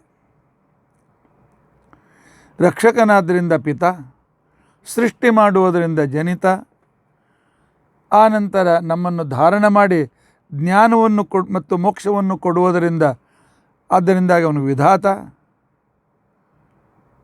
ಇಂಥವನು ಎಲ್ಲ ದೇವತೆಗಳಿಗೆ ಆಶ್ರಯನಾಗಿ ತನ್ನ ಹೆಸರನ್ನು ಅವರಿಗೆ ಕೊಟ್ಟನು. ಎಲ್ಲ ದೇವತೆಗಳ ಹೆಸರನ್ನು ಯಾವನು ಹೊತ್ತುಕೊಂಡಿರುವನು ಅಂದರೆ ಹೆಸರುಗಳಿಂದ ಯುಕ್ತನಾಗಿರುವನು ಅಂತ ತಂ ಸಂಪ್ರಶ್ನಂ ಭುವನಾಯಂತ್ಯನ್ಯ. ಅಂಥ ವ್ಯಕ್ತಿ ಎಲ್ಲರಿಗೂ ಸಿಗುವ ವ್ಯಕ್ತಿ ಅಲ್ಲ, ಯಾರಿಗೂ ಎಟಕದ ವ್ಯಕ್ತಿಯಾಗಿದ್ದಾನೆ. ಯಾರೂ ಅವನನ್ನು ಪೂರ್ತಿಯಾಗಿ ತಿಳಿದುಕೊಳ್ಳೋದಿಲ್ಲ. ಅಷ್ಟೇ ಅಲ್ಲ, ತ ಆಯಜಂತ ದ್ರವಿಣಂ ಸಮಸ್ಮಾ ಋಷಯ ಪೂರ್ವೆ ಜರಿತಾರೋ ನ ಭೂನಾ ಆಸೂರ್ತೆ ರಜಸಿ ನಿಷತ್ತೆ ಏ ಭೂತಾನಿ ಶ್ರಮಕಣ್ವನ್ಯಮಾನಿ. ಪರಮಾತ್ಮ ಸಕಲ ಜಗತ್ತಿನಲ್ಲಿ ವಾಸ ಮಾಡ್ತಕ್ಕಂಥ ಜನರು ಸೃಷ್ಟಿಯ ಅವಸ್ಥೆಯಲ್ಲಿ ಆಗಲಿ ಮೋಕ್ಷ ಅವಸ್ಥೆಯಲ್ಲಿ ಆಗಲಿ ನಿನ್ನನ್ನೇ ಆಶ್ರಯಿಸಿದ್ದಾರೆ. ಭಗವಂತ ಯಾವಾಗ ಜಗತ್ತಿನ ಪ್ರವೃತ್ತಿಗಾಗಿ ಸತ್ವಗುಣವನ್ನು ರಜೋಗುಣವನ್ನು ತಮೋಗುಣಗಳನ್ನು ಒಂದುಗೂಡಿಸಿ ಅವುಗಳಿಗೆ ಮಹತ್ತತ್ವ ಅಹಂಕಾರ ತತ್ವಾದ ಹೆಸರನ್ನು ಕೊಟ್ಟು ಮೊಟ್ಟ ಮೊದಲು ಈ ರೀತಿಯಾಗಿ ಕೊಟ್ಟಾಗ ನೀನು ಬ್ರಹ್ಮಾದಿ ದೇವತೆಗಳನ್ನು ಸೃಷ್ಟಿ ಮಾಡ್ತಿ. ವಾಸುದೇವ ರೂಪದಿಂದ ಮಾಡಿ ಆ ಬ್ರಹ್ಮಾದಿ ದೇವತೆಗಳಿಗೆ ಸೃಷ್ಟಿಯಾದಿ ಕ್ರಿಯೆಗಳನ್ನು ಮಾಡಬೇಕು ಅಂತ ತಿಳ್ಕೊಂಡಂತ ಹೇಳಿದಾಗ ಆ ಕಾಲಕ್ಕೆ ಸೃಷ್ಟಿ ಹೇಗೆ ಮಾಡಬೇಕು, ಸೃಷ್ಟಿಯ ಜ್ಞಾನ ಹೇಗೆ, ಅಂಥ ಪರಮಾತ್ಮನನ್ನು ಹೇಗೆ ಪೂಜಿಸಬೇಕು ಅಂತ ತಿಳಿದು ಆ ಕಾಲದಲ್ಲಿ ನಿನ್ನ ಮಹಿಮೆಯನ್ನು ನಿನ್ನ ರೂಪಗಳನ್ನು ಅವುಗಳನ್ನೇ ಹೋಮದ ದ್ರವ್ಯಗಳನ್ನಾಗಿ ಮಾಡಿ ಆ ಕಾಲದಲ್ಲಿ ನಿನ್ನ ಪೂಜೆಯನ್ನು ಮಾಡಿದ್ದಾರೆ. ಪರಮಾತ್ಮನನ್ನೇ ಯಜ್ಞ ಪಶುವನ್ನಾಗಿ ಮಾಡಿ ಪರಮಾತ್ಮನಲ್ಲಿ ಯಜ್ಞೇನ ಯಜ್ಞಂ ಅಯಜಂತ. ಪರಮಾತ್ಮನು ಅಂತಕ್ಕಂಥ ಅಗ್ನಿಯಲ್ಲಿ ಪರಮಾತ್ಮನನ್ನೇ ಸಮರ್ಪಣೆ ಮಾಡಿ, ಅಂದರೆ ಜಗತ್ತಿನಲ್ಲಿರ್ತಕ್ಕಂಥ ಪ್ರತಿಯೊಂದು ವಸ್ತುವಿನಲ್ಲಿಯೂ ಕಾರ್ಯಕಾರಣಗಳಲ್ಲಿಯೂ ಭಗವಂತನೇ ವ್ಯಾಪ್ತನಾಗಿದ್ದಾನೆ ಅಂತೇಳಿ ತಿಳಿದುಕೊಂಡು ಮಾನಸ ಯಜ್ಞವನ್ನು ಮಾಡುವ ಸಂದರ್ಭದಲ್ಲಿ ವಸಂತೋ ಅಸ್ಯಾಸೀದಾಜ್ಯಂ ಗ್ರೀಷ್ಮ ಯುದ್ಧವಿಹಿ ಯುದ್ಮಃ. ಅವರು ಮಾಡುವ ಯಜ್ಞದಲ್ಲಿ ಪರಮಾತ್ಮನೇ ಸೃಷ್ಟಿ ಮಾಡಿದ ವಸಂತ ಋತು ತುಪ್ಪಾಗಿತ್ತು, ಗ್ರೀಷ್ಮ ಋತು ಯುದ್ಧವಾಗಿತ್ತು ಅಂತೆಲ್ಲ ವರ್ಣನೆ ಪುರುಷ ಸೂಕ್ತದಲ್ಲಿ ಬರ್ತದಲ್ಲ. ಆ ರೀತಿಯಾಗಿ ಪರಮಾತ್ಮನಿಗೆ ಎಲ್ಲ ದೇವತೆಗಳು ಎಲ್ಲ ಋಷಿಗಳು ಸರ್ವವೂ ನೀನೇ ಕೊಟ್ಟದ್ದು, ನಿನಗೇ ಸಮರ್ಪಿತ. ತ್ವದೀಯಂ ವಸ್ತು ಗೋವಿಂದ ತುಭ್ಯ ಮೇವ ಸಮರ್ಪಯೆ ಅಂತ ತಿಳ್ಕೊಂಡಂತ ಹೇಳಿ ಹೋಮಿಸಿದಾಗ ಹೋಮ ಮಾಡಿದರು, ಹೋಮಿಸಿದರು, ಸ್ವತಂತ್ರರಾಗಿದ್ದರೆ ಇಲ್ಲ. ನೀನು ಋಗ್ವೇದದ ಈ 2 ಮಂತ್ರಗಳು ಹೇಳುತ್ತವೆ. 2 ಮಂತ್ರದ ತಾತ್ಪರ್ಯ ಇಷ್ಟೇ. ಈ ಶ್ಲೋಕದ ತಾತ್ಪರ್ಯ ಏನು ಅಂತ ತಿಳ್ಕೊಂಡಂತಂದರೆ, ಪರಮಾತ್ಮನೇ ನಮಗೆ ರಕ್ಷಕನಾದ್ದರಿಂದ ಪಿತ ಅಂತ ಅನಿಸ್ಕೊಳ್ತಾನೆ, ಸೃಷ್ಟಿ ಮಾಡೋದರಿಂದ ಜನಿತ ಅಂತ ಅನಿಸ್ಕೊಳ್ತಾನೆ, ನಮ್ಮನ್ನು ಧಾರಣ ಮಾಡ್ತಕ್ಕಂಥ ಜ್ಞಾನ ಮೋಕ್ಷಗಳನ್ನು ಕೊಡ್ತಾನೆ, ಆದ್ದರಿಂದಾಗಿ ವಿಧಾತ ಅಂತ ಅನಿಸ್ಕೊಳ್ತಾನೆ. ಆನಂತರ ಎಲ್ಲ ಲೋಕಗಳಿಗೂ ದೇವತೆಗಳಿಗೂ ಆಶ್ರಯನಾಗಿದ್ದಾನೆ ಮತ್ತು ಅವನ ಹೆಸರನ್ನೇ ಉಳಿದ ದೇವತೆಗಳು ಒಂದೊಂದು ಅವನಲ್ಲಿದ್ದ ಗುಣಗಳನ್ನು ತಮ್ಮಲ್ಲಿರ್ತಕ್ಕಂಥ ಗುಣಗಳನ್ನು ಪಡೆದು ಅವನ ಅನುಗ್ರಹದಿಂದ ಆ ಹೆಸರಿನಿಂದ ಪ್ರಸಿದ್ಧರಾಗಿದ್ದಾರೆ. ಇವನ ವ್ಯಕ್ತಿತ್ವವನ್ನು ನಾವು ಸುಲಭವಾಗಿ ತಿಳಿದುಕೊಳ್ಳಿಕ್ಕೆ ಆಗೋದಿಲ್ಲ. ಇವನ ಎತ್ತರ ಬಹಳ ಎತ್ತರ, ಅದನ್ನು ನಾವು ಕಲ್ಪನೆಯೂ ಕೂಡ ಮಾಡಲಿಕ್ಕಾಗೋದಿಲ್ಲ. ಅಷ್ಟೇ ಅಲ್ಲ, ಎಲ್ಲಕ್ಕೂ ಸ್ವಾಮಿಯಾಗಿರ್ತಕ್ಕಂಥ ಇವನು ಪ್ರಳಯದಲ್ಲಿಯೂ ಮೋಕ್ಷದಲ್ಲಿಯೂ ಸಕಲ ಜೀವರು ಬ್ರಹ್ಮದಿಂದ ಪ್ರಾರಂಭ ಮಾಡಿಕೊಂಡು ಸಕಲ ಜೀವರು ಅವನನ್ನೇ ಆಶ್ರಯಿಸ್ತಾರೆ. ಸತ್ವಗುಣ ರಜೋಗುಣ ತಮೋಗುಣಗಳನ್ನು ಸೃಷ್ಟಿ ಮಾಡಿ ಅದರಿಂದ ಸೃಷ್ಟಿ ಮಾಡುವುದಕ್ಕೋಸ್ಕರ ಬ್ರಹ್ಮದೇವರನ್ನು ಸೃಷ್ಟಿಸಿ ಉಳಿದ ದೇವತೆಗಳಿಗೆ ಸಾಮರ್ಥ್ಯವನ್ನು ಕೊಟ್ಟಾಗ ಅವರು ಅನೇಕ ರೀತಿಯಾಗಿರ್ತಕ್ಕಂಥ ಪಂಚಮಹಾಭೂತಗಳನ್ನು ವೈಕಾರಿಕ ತೈಜಸ ತಾಮಸ ಅಹಂಕಾರಗಳನ್ನು ದೇವತೆಗಳ ಶರೀರಗಳನ್ನು ಪಂಚೇಂದ್ರಿಯ ಪಂಚ ಜ್ಞಾನೇಂದ್ರಿಯ ಪಂಚಕರ್ಮೇಂದ್ರಿಯ ಮಹಾಭೂತ ಇವನ್ನೆಲ್ಲ ಸೃಷ್ಟಿ ಮಾಡಿದರು. ಸೃಷ್ಟಿಯನ್ನು ಮಾಡಿ ಈ ಸೃಷ್ಟಿಗೆ ಸಾಮರ್ಥ್ಯ ಕೊಟ್ಟಿರ್ತಕ್ಕಂಥ ವಿಶ್ವಕರ್ಮ ಆ ಶ್ರೀಹರಿಯಂತೆ ಅಂತೇಳಿ ಸ್ತೋತ್ರ ಮಾಡ್ತಾ ಮನಸ್ಸಿನ ಒಂದು ಯಜ್ಞ ಮಾಡಿದರು. ಬೆಂಕಿ ಹೊತ್ತಿಸಿ ಯಜ್ಞ ಅಲ್ಲ, ಯಜ್ಞವನ್ನು ಮಾಡಿ ಆ ಮನಸ್ಸಿನಲ್ಲಿ ಸಹಸ್ರ ಶೀರ್ಷ ಪುರುಷ ಅಂತ ತಿಳ್ಕೊಂಡಂತ ಹೇಳ್ತಾ ಅವನನ್ನು ಸ್ತೋತ್ರ ಮಾಡ್ತಾ ಕೊನೆಗೆ ಪರಮಾತ್ಮ ಈ ವಸಂತ ಋತುವೇ ನಿನಗೆ ತುಪ್ಪ, ಆ ನಂತರ ಈ ಗ್ರೀಷ್ಮ ಋತುವೇ ನಿನಗೆ ಸಮಿಧ, ಈ ರೀತಿಯಾಗಿ ಅವನು ಸೃಷ್ಟಿ ಮಾಡಿದ್ದನ್ನೇ ಅವನಿಗೆ ಸಮರ್ಪಣೆಯನ್ನು ಮಾಡ್ತಾ, ಅವನ ಅನುಗ್ರಹದಿಂದಲೇ ಸೃಷ್ಟಿ ಮಾಡಿದ್ದನ್ನು ಅವನು ಸಮರ್ಪಣೆ ಮಾಡ್ತಾ, ಯಜ್ಞೇನ ಯಜ್ಞಂ ಅಯಜಂತ, ಅವನು ಕೊಟ್ಟಿರತಕ್ಕಂಥ ಪದಾರ್ಥಗಳಿಂದಲೇ ಆ ಯಜ್ಞನಾಮಕನಾದ ಪರಮಾತ್ಮನನ್ನು ಪೂಜೆ ಮಾಡಿದ್ರು. ತಾನಿ ಧರ್ಮಾಣಿ ಪ್ರಥಮಾನ್ಯಾಸನ್, ಆರಂಭದಲ್ಲಿರ್ತಕ್ಕಂಥ ಸೃಷ್ಟಿಯಲ್ಲಿರ್ತಕ್ಕಂಥ ಇದೆ 3 ಗುಣಗಳು. ಆ 3 ಗುಣಗಳಿಂದ ಹುಟ್ಟಿರ್ತಕ್ಕಂಥ ವೈಕಾರಿಕ ತೈಸ ತಾಮಸಗಳು, ಮಹತ್ತತ್ವ, ಅಹಂಕಾರ ತತ್ವ, ಅನಂತ ಇವುಗಳು, ಅದರಿಂದ ಹುಟ್ಟಿರ್ತಕ್ಕಂಥ ಇವು ಜಗತ್ತಿನಲ್ಲಿ ಆರಂಭದ ಸೃಷ್ಟಿಗಳು ಅಂತೇಳಿ ಯಜ್ಞೇನ ಯಜ್ಞಮಯಜಂತ ದೇವಾಸ್ತಾನಿ ಧರ್ಮಾಣಿ ಪ್ರಥಮಾನ್ಯಾಸನ್ ತೇ ಹನಾಕಂ ಮಹಿಮಾನ ಸಚಂತ ಯತ್ರ ಪೂರ್ವೇ ಸಾಧ್ಯಾ ಸಂತಿ ದೇವಾ.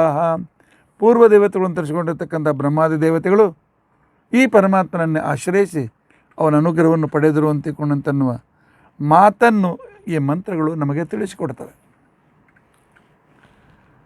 ಈ ತಿಳಿಸಿಕೊಡ್ತಕ್ಕಂಥ ಏನು ಇದೆ, ಈ 2 ವೇದ ಮಂತ್ರ ಇವೆ.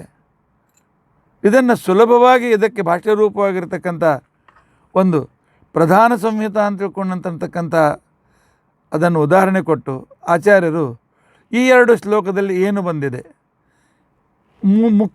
ಮುಖ್ಯದಲ್ಲಿರ್ತಕ್ಕಂಥ ಮೊದಲನೇ ಶ್ಲೋಕದಲ್ಲಿ, ಆನಂತರ ವೇದದ ಈ 2 ಮಂತ್ರಗಳಲ್ಲಿ ಏನು ಬಂದಿದೆ ಅದರ ಸಾರವನ್ನು ನಮಗೆ ಈ ರೀತಿಯಾಗಿ ಕೊಡ್ತಾರೆ. ಯಹ ಪಾತ, ಯಾವನು ನಮ್ಮನ್ನು ಸಂರಕ್ಷಣೆ ಮಾಡ್ತಾನೆ, ಜನಿತ, ಯಾರು ನಮಗೆ ಜನ್ಮವನ್ನು ಕೊಡ್ತಾನೆ, ಯಹ ಕಲ್ಪಕಃ, ಯಾರು ನಮಗೆ ಬುದ್ಧಿಯನ್ನು ಕೊಡ್ತಾನೆ, ನಿತ್ಯ ಪೋಷಕಃ, ನಿತ್ಯದಲ್ಲೂ ನಮ್ಮನ್ನು ಸಂರಕ್ಷಣೆ ಮಾಡ್ತಾನೆ, ಪ್ರಾಪಕಃ ಸರ್ವದೇವಾನಾಂ, ಎಲ್ಲ ದೇವತೆಗಳಿಗೆ ಆಶ್ರಯ ಕೊಟ್ಟು ಅವರಿಗೆ ಆಯಾ ಸ್ಥಾನವನ್ನು ಕೊಟ್ಟು ಅವರಿಗೆ ಆ ಹೆಸರು ಬರುವಂತೆ ಮಾಡ್ತಾನೆ. ಆದ್ದರಿಂದ ಇವನು ಪುರುಷೋತ್ತಮನಾಗಿದ್ದಾನೆ. ಸರ್ವದೇವಾಭಿಧಾವಾಚ್ಯ, ಎಲ್ಲ ದೇವತೆಗಳ ಹೆಸರು ಇವನ ಭಗವಂತನೇ ಹೆಸರುಗಳು. ಭೂತ ಭವ್ಯ ಭವತ್ ಪ್ರಭು, ಭೂತಕಾಲದಲ್ಲಿ ಇದ್ದವನು ಇವನೇ, ಭವ್ಯ ಭವಿಷ್ಯತ್ ಕಾಲದಲ್ಲಿರ್ತಕ್ಕಂಥವನು ಇವನೇ, ಭವತ್ ವರ್ತಮಾನ ಕಾಲದಲ್ಲಿರ್ತಕ್ಕಂಥವನು ಇವನೇ. ಭೂತ ಭವ್ಯ ಭವತ್ ಪ್ರಭು ವಿಷ್ಣು ಸಹಸ್ರನಾಮದಲ್ಲಿ ಕರಿತೇವೆ ಅವನನ್ನು. ವಿಚಾರ್ಯ ಸರ್ವದೇವೈಷ್ಟಯ, ಈ ರೀತಿಯಾಗಿ ವಿಚಾರ ಮಾಡಿ ಎಲ್ಲ ದೇವತೆಗಳು ಸೇರಿ ಆ ಪರಮಾತ್ಮನನ್ನು ಸೃಷ್ಟಿ ಆದಿಯಲ್ಲಿ ಪುರುಷ ಸೂಕ್ತದಿಂದ ಆರಾಧನೆ ಮಾಡ್ತಾರೆ. ತ್ರಿಗುಣಾತ್ಮಕಸ್ಯ ಸೃಷ್ಟಾರಃ ತಥಾಪಿ ನಯಜಂತೆ ತಂ, ತ್ರಿಗುಣಾತ್ಮಗಳಿಂದ ಅವುಗಳನ್ನು ಆ ಸೃಷ್ಟಿಯನ್ನು ಮಾಡುತ್ತೆ. ಸ್ಥೂಲವಾಗಿ ಮೊದಲು ಪರಮಾತ್ಮ ಇರ್ತಕ್ಕಂಥವುಗಳನ್ನೇ ಹೊಂದಿಸಿಕೊಟ್ಟಿದ್ದ. ಸ್ಥೂಲವಾಗಿ ಸೃಷ್ಟಿ ಮಾಡತಕ್ಕಂಥವರು ಅವರನ್ನು ಪೂಜೆ ತಪ್ಪದೇ ಮಾಡ್ತಾರೆ, ಮಾಡೋದಿಲ್ಲ ತಪ್ಪದೇ ಮಾಡ್ತಾರೆ. ಯತಃ ಪೂರ್ಣೇ ಪೂರ್ಣಶಕ್ತೇವ ತೇಷಾಂ ಯಜನಮಿಷ್ಯತೆ, ಪೂರ್ಣಶಕ್ತಿಯಿದ್ದ ಪರಮಾತ್ಮನಿಗೆ ಅವರು ಯಜ್ಞ ಮಾಡಲಿಕ್ಕೆ ಸಾಧ್ಯತೆ ಇದೆ, ಅವರಿಗೆ ಸ್ವಾತಂತ್ರ್ಯ ಇಲ್ಲ. ಅತಃ ಸರ್ವೇಶ್ವರೋ ವಿಷ್ಣು, ಪರಮಾತ್ಮನ ಕೊಟ್ಟ ವಸ್ತುಗಳಿಂದಲೇ ಪರಮಾತ್ಮನ ರೂಪದಿಂದ ಇರ್ತಕ್ಕಂಥವುಗಳನ್ನೇ ಅವನಿಗೆ ಸಮರ್ಪಣೆ ಮಾಡ್ತಾರೆ. ಆದ್ದರಿಂದಾಗಿ ಅನಂತ ಗುಣ ಪರಿಪೂರ್ಣನಾಗಿರ್ತಕ್ಕಂತಹ ಪರಮಾತ್ಮ ಸರ್ವೋತ್ತಮ. ನಿಮಗೆ ಅರ್ಥ ಆಗಿದೆ, ಇದರಲ್ಲಿ ನಿನ್ನ ಕಠಿಣತೆ ಇಲ್ಲ. ಈ ಕಾರಣದಿಂದಲೇ ಅವನಿಗೆ ಎಲ್ಲ ಹೆಸರುಗಳು ಅವನಿಗೆ ಬಂದು, ಯೋ ದೇವಾನಾಂ ನಾಮದ ಏಕದೇವ. ಅದಕ್ಕೋಸ್ಕರ ಆಚಾರ್ಯರು ಪದ್ಮಪುರಾಣದ ಉದಾಹರಣೆಯನ್ನು ಕೊಟ್ಟು ಎಲ್ಲ ಹೆಸರು ಅವನಿಗೆ ಹೇಗೆ ಬಂತು ಅಂತನೂ ತಿಳಿಸಿಕೊಡ್ತಾರೆ. ಬ್ರಹ್ಮೇಶ ಇಂದ್ರಾದಿ ಸನ್ನಾಂನಾಂ ಏ ಅರ್ಥಭೂತಃ ಗುಣಾಮತಃ. ಬ್ರಹ್ಮ ಅಂತಂದ್ರೆ ಗುಣಪೂರ್ಣ, ಅನಂತ ಗುಣ ಪರಿಪೂರ್ಣ. ಇದು ಚತುರ್ಮುಖ ಬ್ರಹ್ಮನಲ್ಲಿ ಅನೇಕ ಅನಂತ, ನಮ್ಮ ದೃಷ್ಟಿಯಿಂದ ಅನಂತ ಗುಣಗಳಿದ್ದರೂ ಪರಮಾತ್ಮನ ದೃಷ್ಟಿಯಲ್ಲಿ ಕಡಿಮೆ ಗುಣಗಳಿವೆ. ಆದರೆ ಅನಂತ ಗುಣ ಬ್ರಹ್ಮನಲ್ಲಿರಬೇಕಾದಂಥ ಅನಂತ ಗುಣ ಪರಮಾತ್ಮನಲ್ಲೇ ಇದೆ.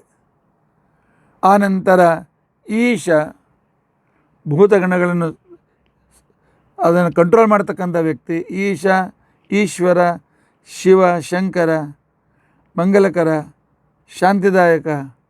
ಇದು ಪೂರ್ಣವಾಗಿ ಅನ್ವರ್ಥಕವಾಗಿದೆ ಭಗವಂತನಲ್ಲಿ. ಅದರಲ್ಲಿ ಎಷ್ಟೋ ಭಾಗ ಇವರಲ್ಲಿ ಬಂದು ಅದರಂತೆ ಇರತಕ್ಕಂಥದ್ದು ಇವರಲ್ಲಿದೆ. ಆದ್ದರಿಂದ ಇವರಿಗೂ ಕೂಡ ಈಶ ಅಂತ ಕರೀತಾರೆ.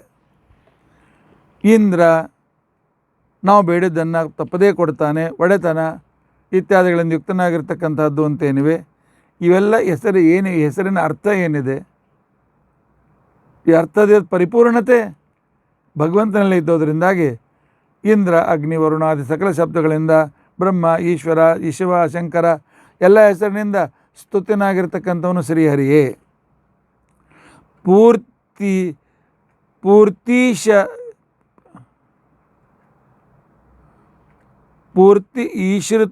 ಈಶ್ವರತ್ವ ದ್ರಷ್ಟೃತ್ವ ಪ್ರಮುಖಾಸ್ತೆ ಹರೇ ಸದಾ. ಅವರೆಲ್ಲರೂ ಪರಮಾತ್ಮನಿಂದ ಜ್ಞಾನವನ್ನು, ತಿಳುವಳಿಕೆಯನ್ನು, ವಿಚಾರವನ್ನು, ಅಧಿಕಾರವನ್ನು, ಸಾಮರ್ಥ್ಯವನ್ನು ಭಗವಂತನಿಂದ ಪಡೆದಿದ್ದಾರೆ. ಆ ಪರಮಾತ್ಮನ ಆ ಗುಣೋಪಾಸನ ಮಾಡೇ ಪಡೆದಿದ್ದಾರೆ.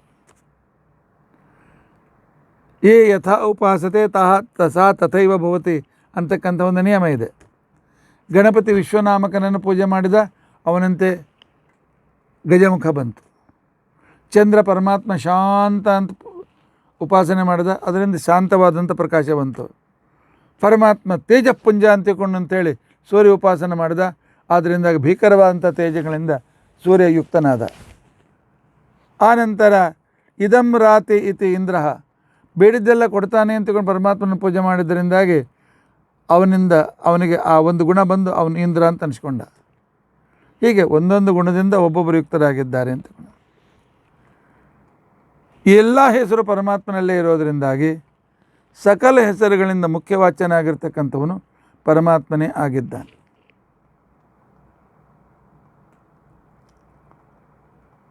ಸ್ಕಂದ ಪುರಾಣ ಹೇಳ್ತಾರೆ, ಓ ಬರೆಯೋಲ್ಲ, ಓಂ ಓ ಆಗಲೇ ಹೇಳಿದ ಮಕ್ಕಳು ಅಳುವಾಗ ಆವು ಆವು ಅಂತ ಹೇಳ್ತಾ ಇರ್ತವೆ. ಹಾಗೆ ಅ ಅಂದರೆ ಆನಂದಪೂರ್ಣ, ಉ ಅಂತಂದರೆ ಸರ್ವೋತ್ತಮ, ಆನಂತರ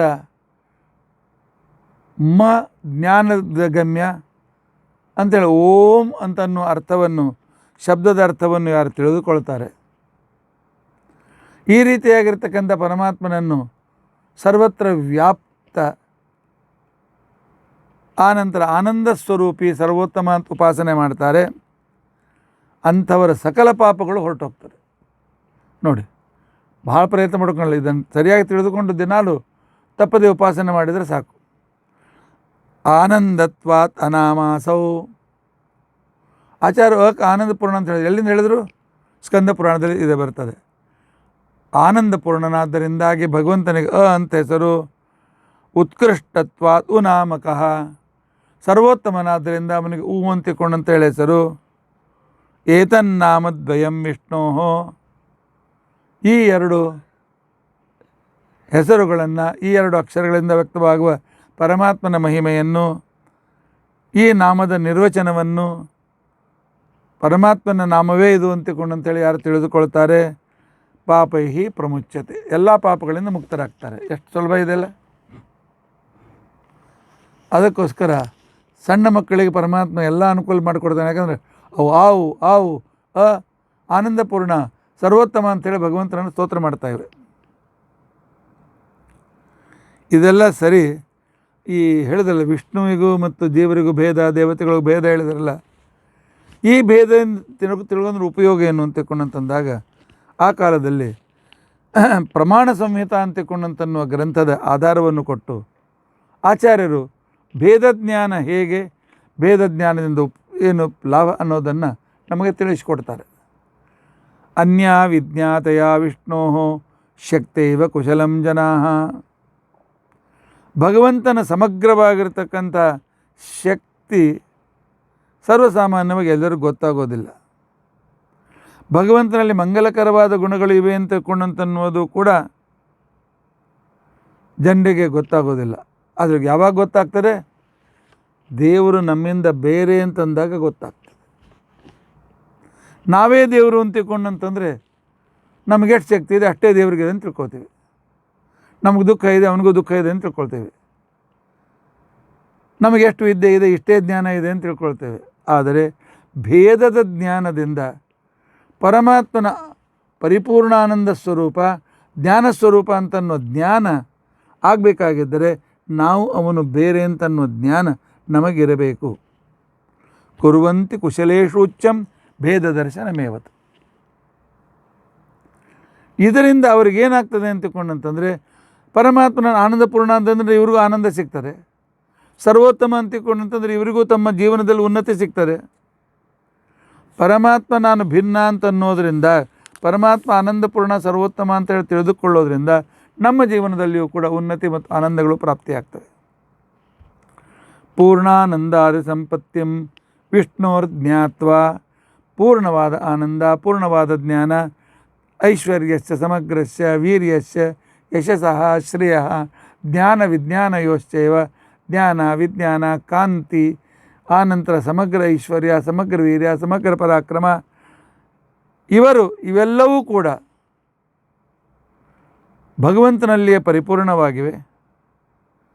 ಆನಂತರ ಉಳಿದವರಲ್ಲಿ ಅಲ್ಪ ಸ್ವಲ್ಪ ಇವೆ ಅಂತನ್ನೋ ಪರಮಾತ್ಮನಿಗೂ ಉಳಿದವರಿಗೂ ಭೇದವನ್ನು ಯಾರು ತಿಳಿದುಕೊಳ್ತಾರೆ, ಅಂತಹ ವ್ಯಕ್ತಿಗಳು ನಿಜವಾಗಿ ಅರ್ಥ ಮಾಡ್ಕೊಳ್ತಾರೆ. ಅವನ ಸಂಪತ್ತಿ ಎದುರಿಗೆ ನಮ್ಮ ಸಂಪತ್ತು -0.000000. ಅವನ ಶಕ್ತಿ ಎದುರು ನಮ್ಮ ಶಕ್ತಿ -0.0000. ಈ ರೀತಿಯಾಗಿ ವಿಷ್ಣುವಿಗೂ ನಮಗೂ ಇರುವ ಭೇದವನ್ನು ಅರ್ಥ ಮಾಡಿಕೊಳ್ತಾರೆ ತಿಳುವಳಿಕೆ ಇದ್ದವರು. ಯಾಕೆ ಅವ್ರು ತನಗೆ ಗೊತ್ತಿದೆ, ಅವರಿಗೆ ನಾನು ಎಷ್ಟಿದ್ದೇನೆ ಅಂತಲೂ ನನಗೆ ಗೊತ್ತಿದೆ. ಅಷ್ಟೇ ಅಲ್ಲ, ತದಪೇಕ್ಷ ಅನಾದ್ಯನಂತೋ ಭೇದೋಯಂ. ಈ ಭೇದ ಯಾವಾಗ ಚಾಲು ಆಯಿತು? ಪರಮಾತ್ಮ ತಮಗಿಂತ ಹೆಚ್ಚು ಯಾವಾಗ ಕಲಿತ? ಪ್ರಮೋಷನ್ ಯಾವಾಗ ಪಡೆದ? ಯಾವಾಗಿಲ್ಲ. ಅನಾದಿ ಅನಂತ ಕಾಲದಿಂದ ಈ ಭೇದ ಇದೆ ಅಂತ ಹೇಳ್ತಾ ಇದ್ದಾರೆ. ಇದು ಜೀವ ಮತ್ತು ಪರಮಾತ್ಮನ ಸ್ವಭಾವ. ಪರಿಪೂರ್ಣ ಆನಂದತ್ವಾದಿಗಳು ಪರಮಾತ್ಮನ ಸ್ವಭಾವ, ಯೋಗ್ಯತಾನುಸಾರ ಆನಂದತ್ವಾದಿಗಳು ಜೀವನ ಸ್ವಭಾವ.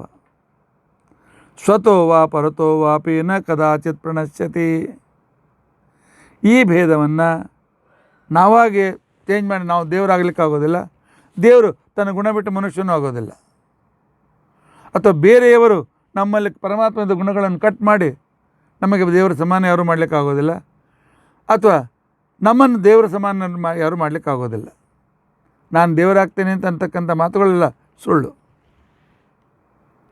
ಏವಂ ಜ್ಞಾನವತಾಂ ವಿಷ್ಣು ಬಹುಜನ್ಮ ನ ದಾಸ್ಯತಿ. ಈ ರೀತಿಯಾಗಿ ಪರಮಾತ್ಮನಿಗೂ ನಮಗೂ ಅನಂತ ಭೇದ ಇದೆ. ಅವನ ಆನಂದ ಪರಿಪೂರ್ಣ, ನಮ್ಮ ಆನಂದ ಸ್ವಲ್ಪ. ಈ ರೀತಿಯಾಗಿರ್ತಕ್ಕಂಥ ತಿಳುವಳಿಕೆಯನ್ನು ಯಾರು ಪಡೀತಾರೆ, ಈ ಜ್ಞಾನವನ್ನು ಯಾರು ಪಡೀತಾರೆ, ಪರಮಾತ್ಮ ಅಂಥವರಿಗೆ ಬಹಳ ಜನ್ಮ ಕೊಡೋದಿಲ್ಲ, ಬೇಗನೆ ಜ್ಞಾನ ಭಕ್ತಿ ಕೊಟ್ಟು ಮುಕ್ತಿಗೆ ಕರೆದುಕೊಂಡು ಹೋಗ್ತಾನೆ. ಎಷ್ಟು ಲಾಭ ಇದೆ ನೋಡಿ.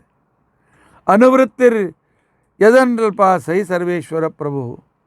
ನಾವು ಮಾಡ್ತಕ್ಕಂಥ ಪ್ರಯತ್ನ ಸ್ವಲ್ಪ, ಸರ್ವೇಶ್ವರನಾದ ಸ್ವಾಮಿ ನಮಗೆ ಕೊಡ್ತಕ್ಕಂಥದ್ದು ಅದ್ಭುತವಾದಂತಹ ಮೋಕ್ಷಕ್ಕೆ ಫಲವನ್ನು ಪರಮಾತ್ಮ ಕೊಡ್ತಾನೆ.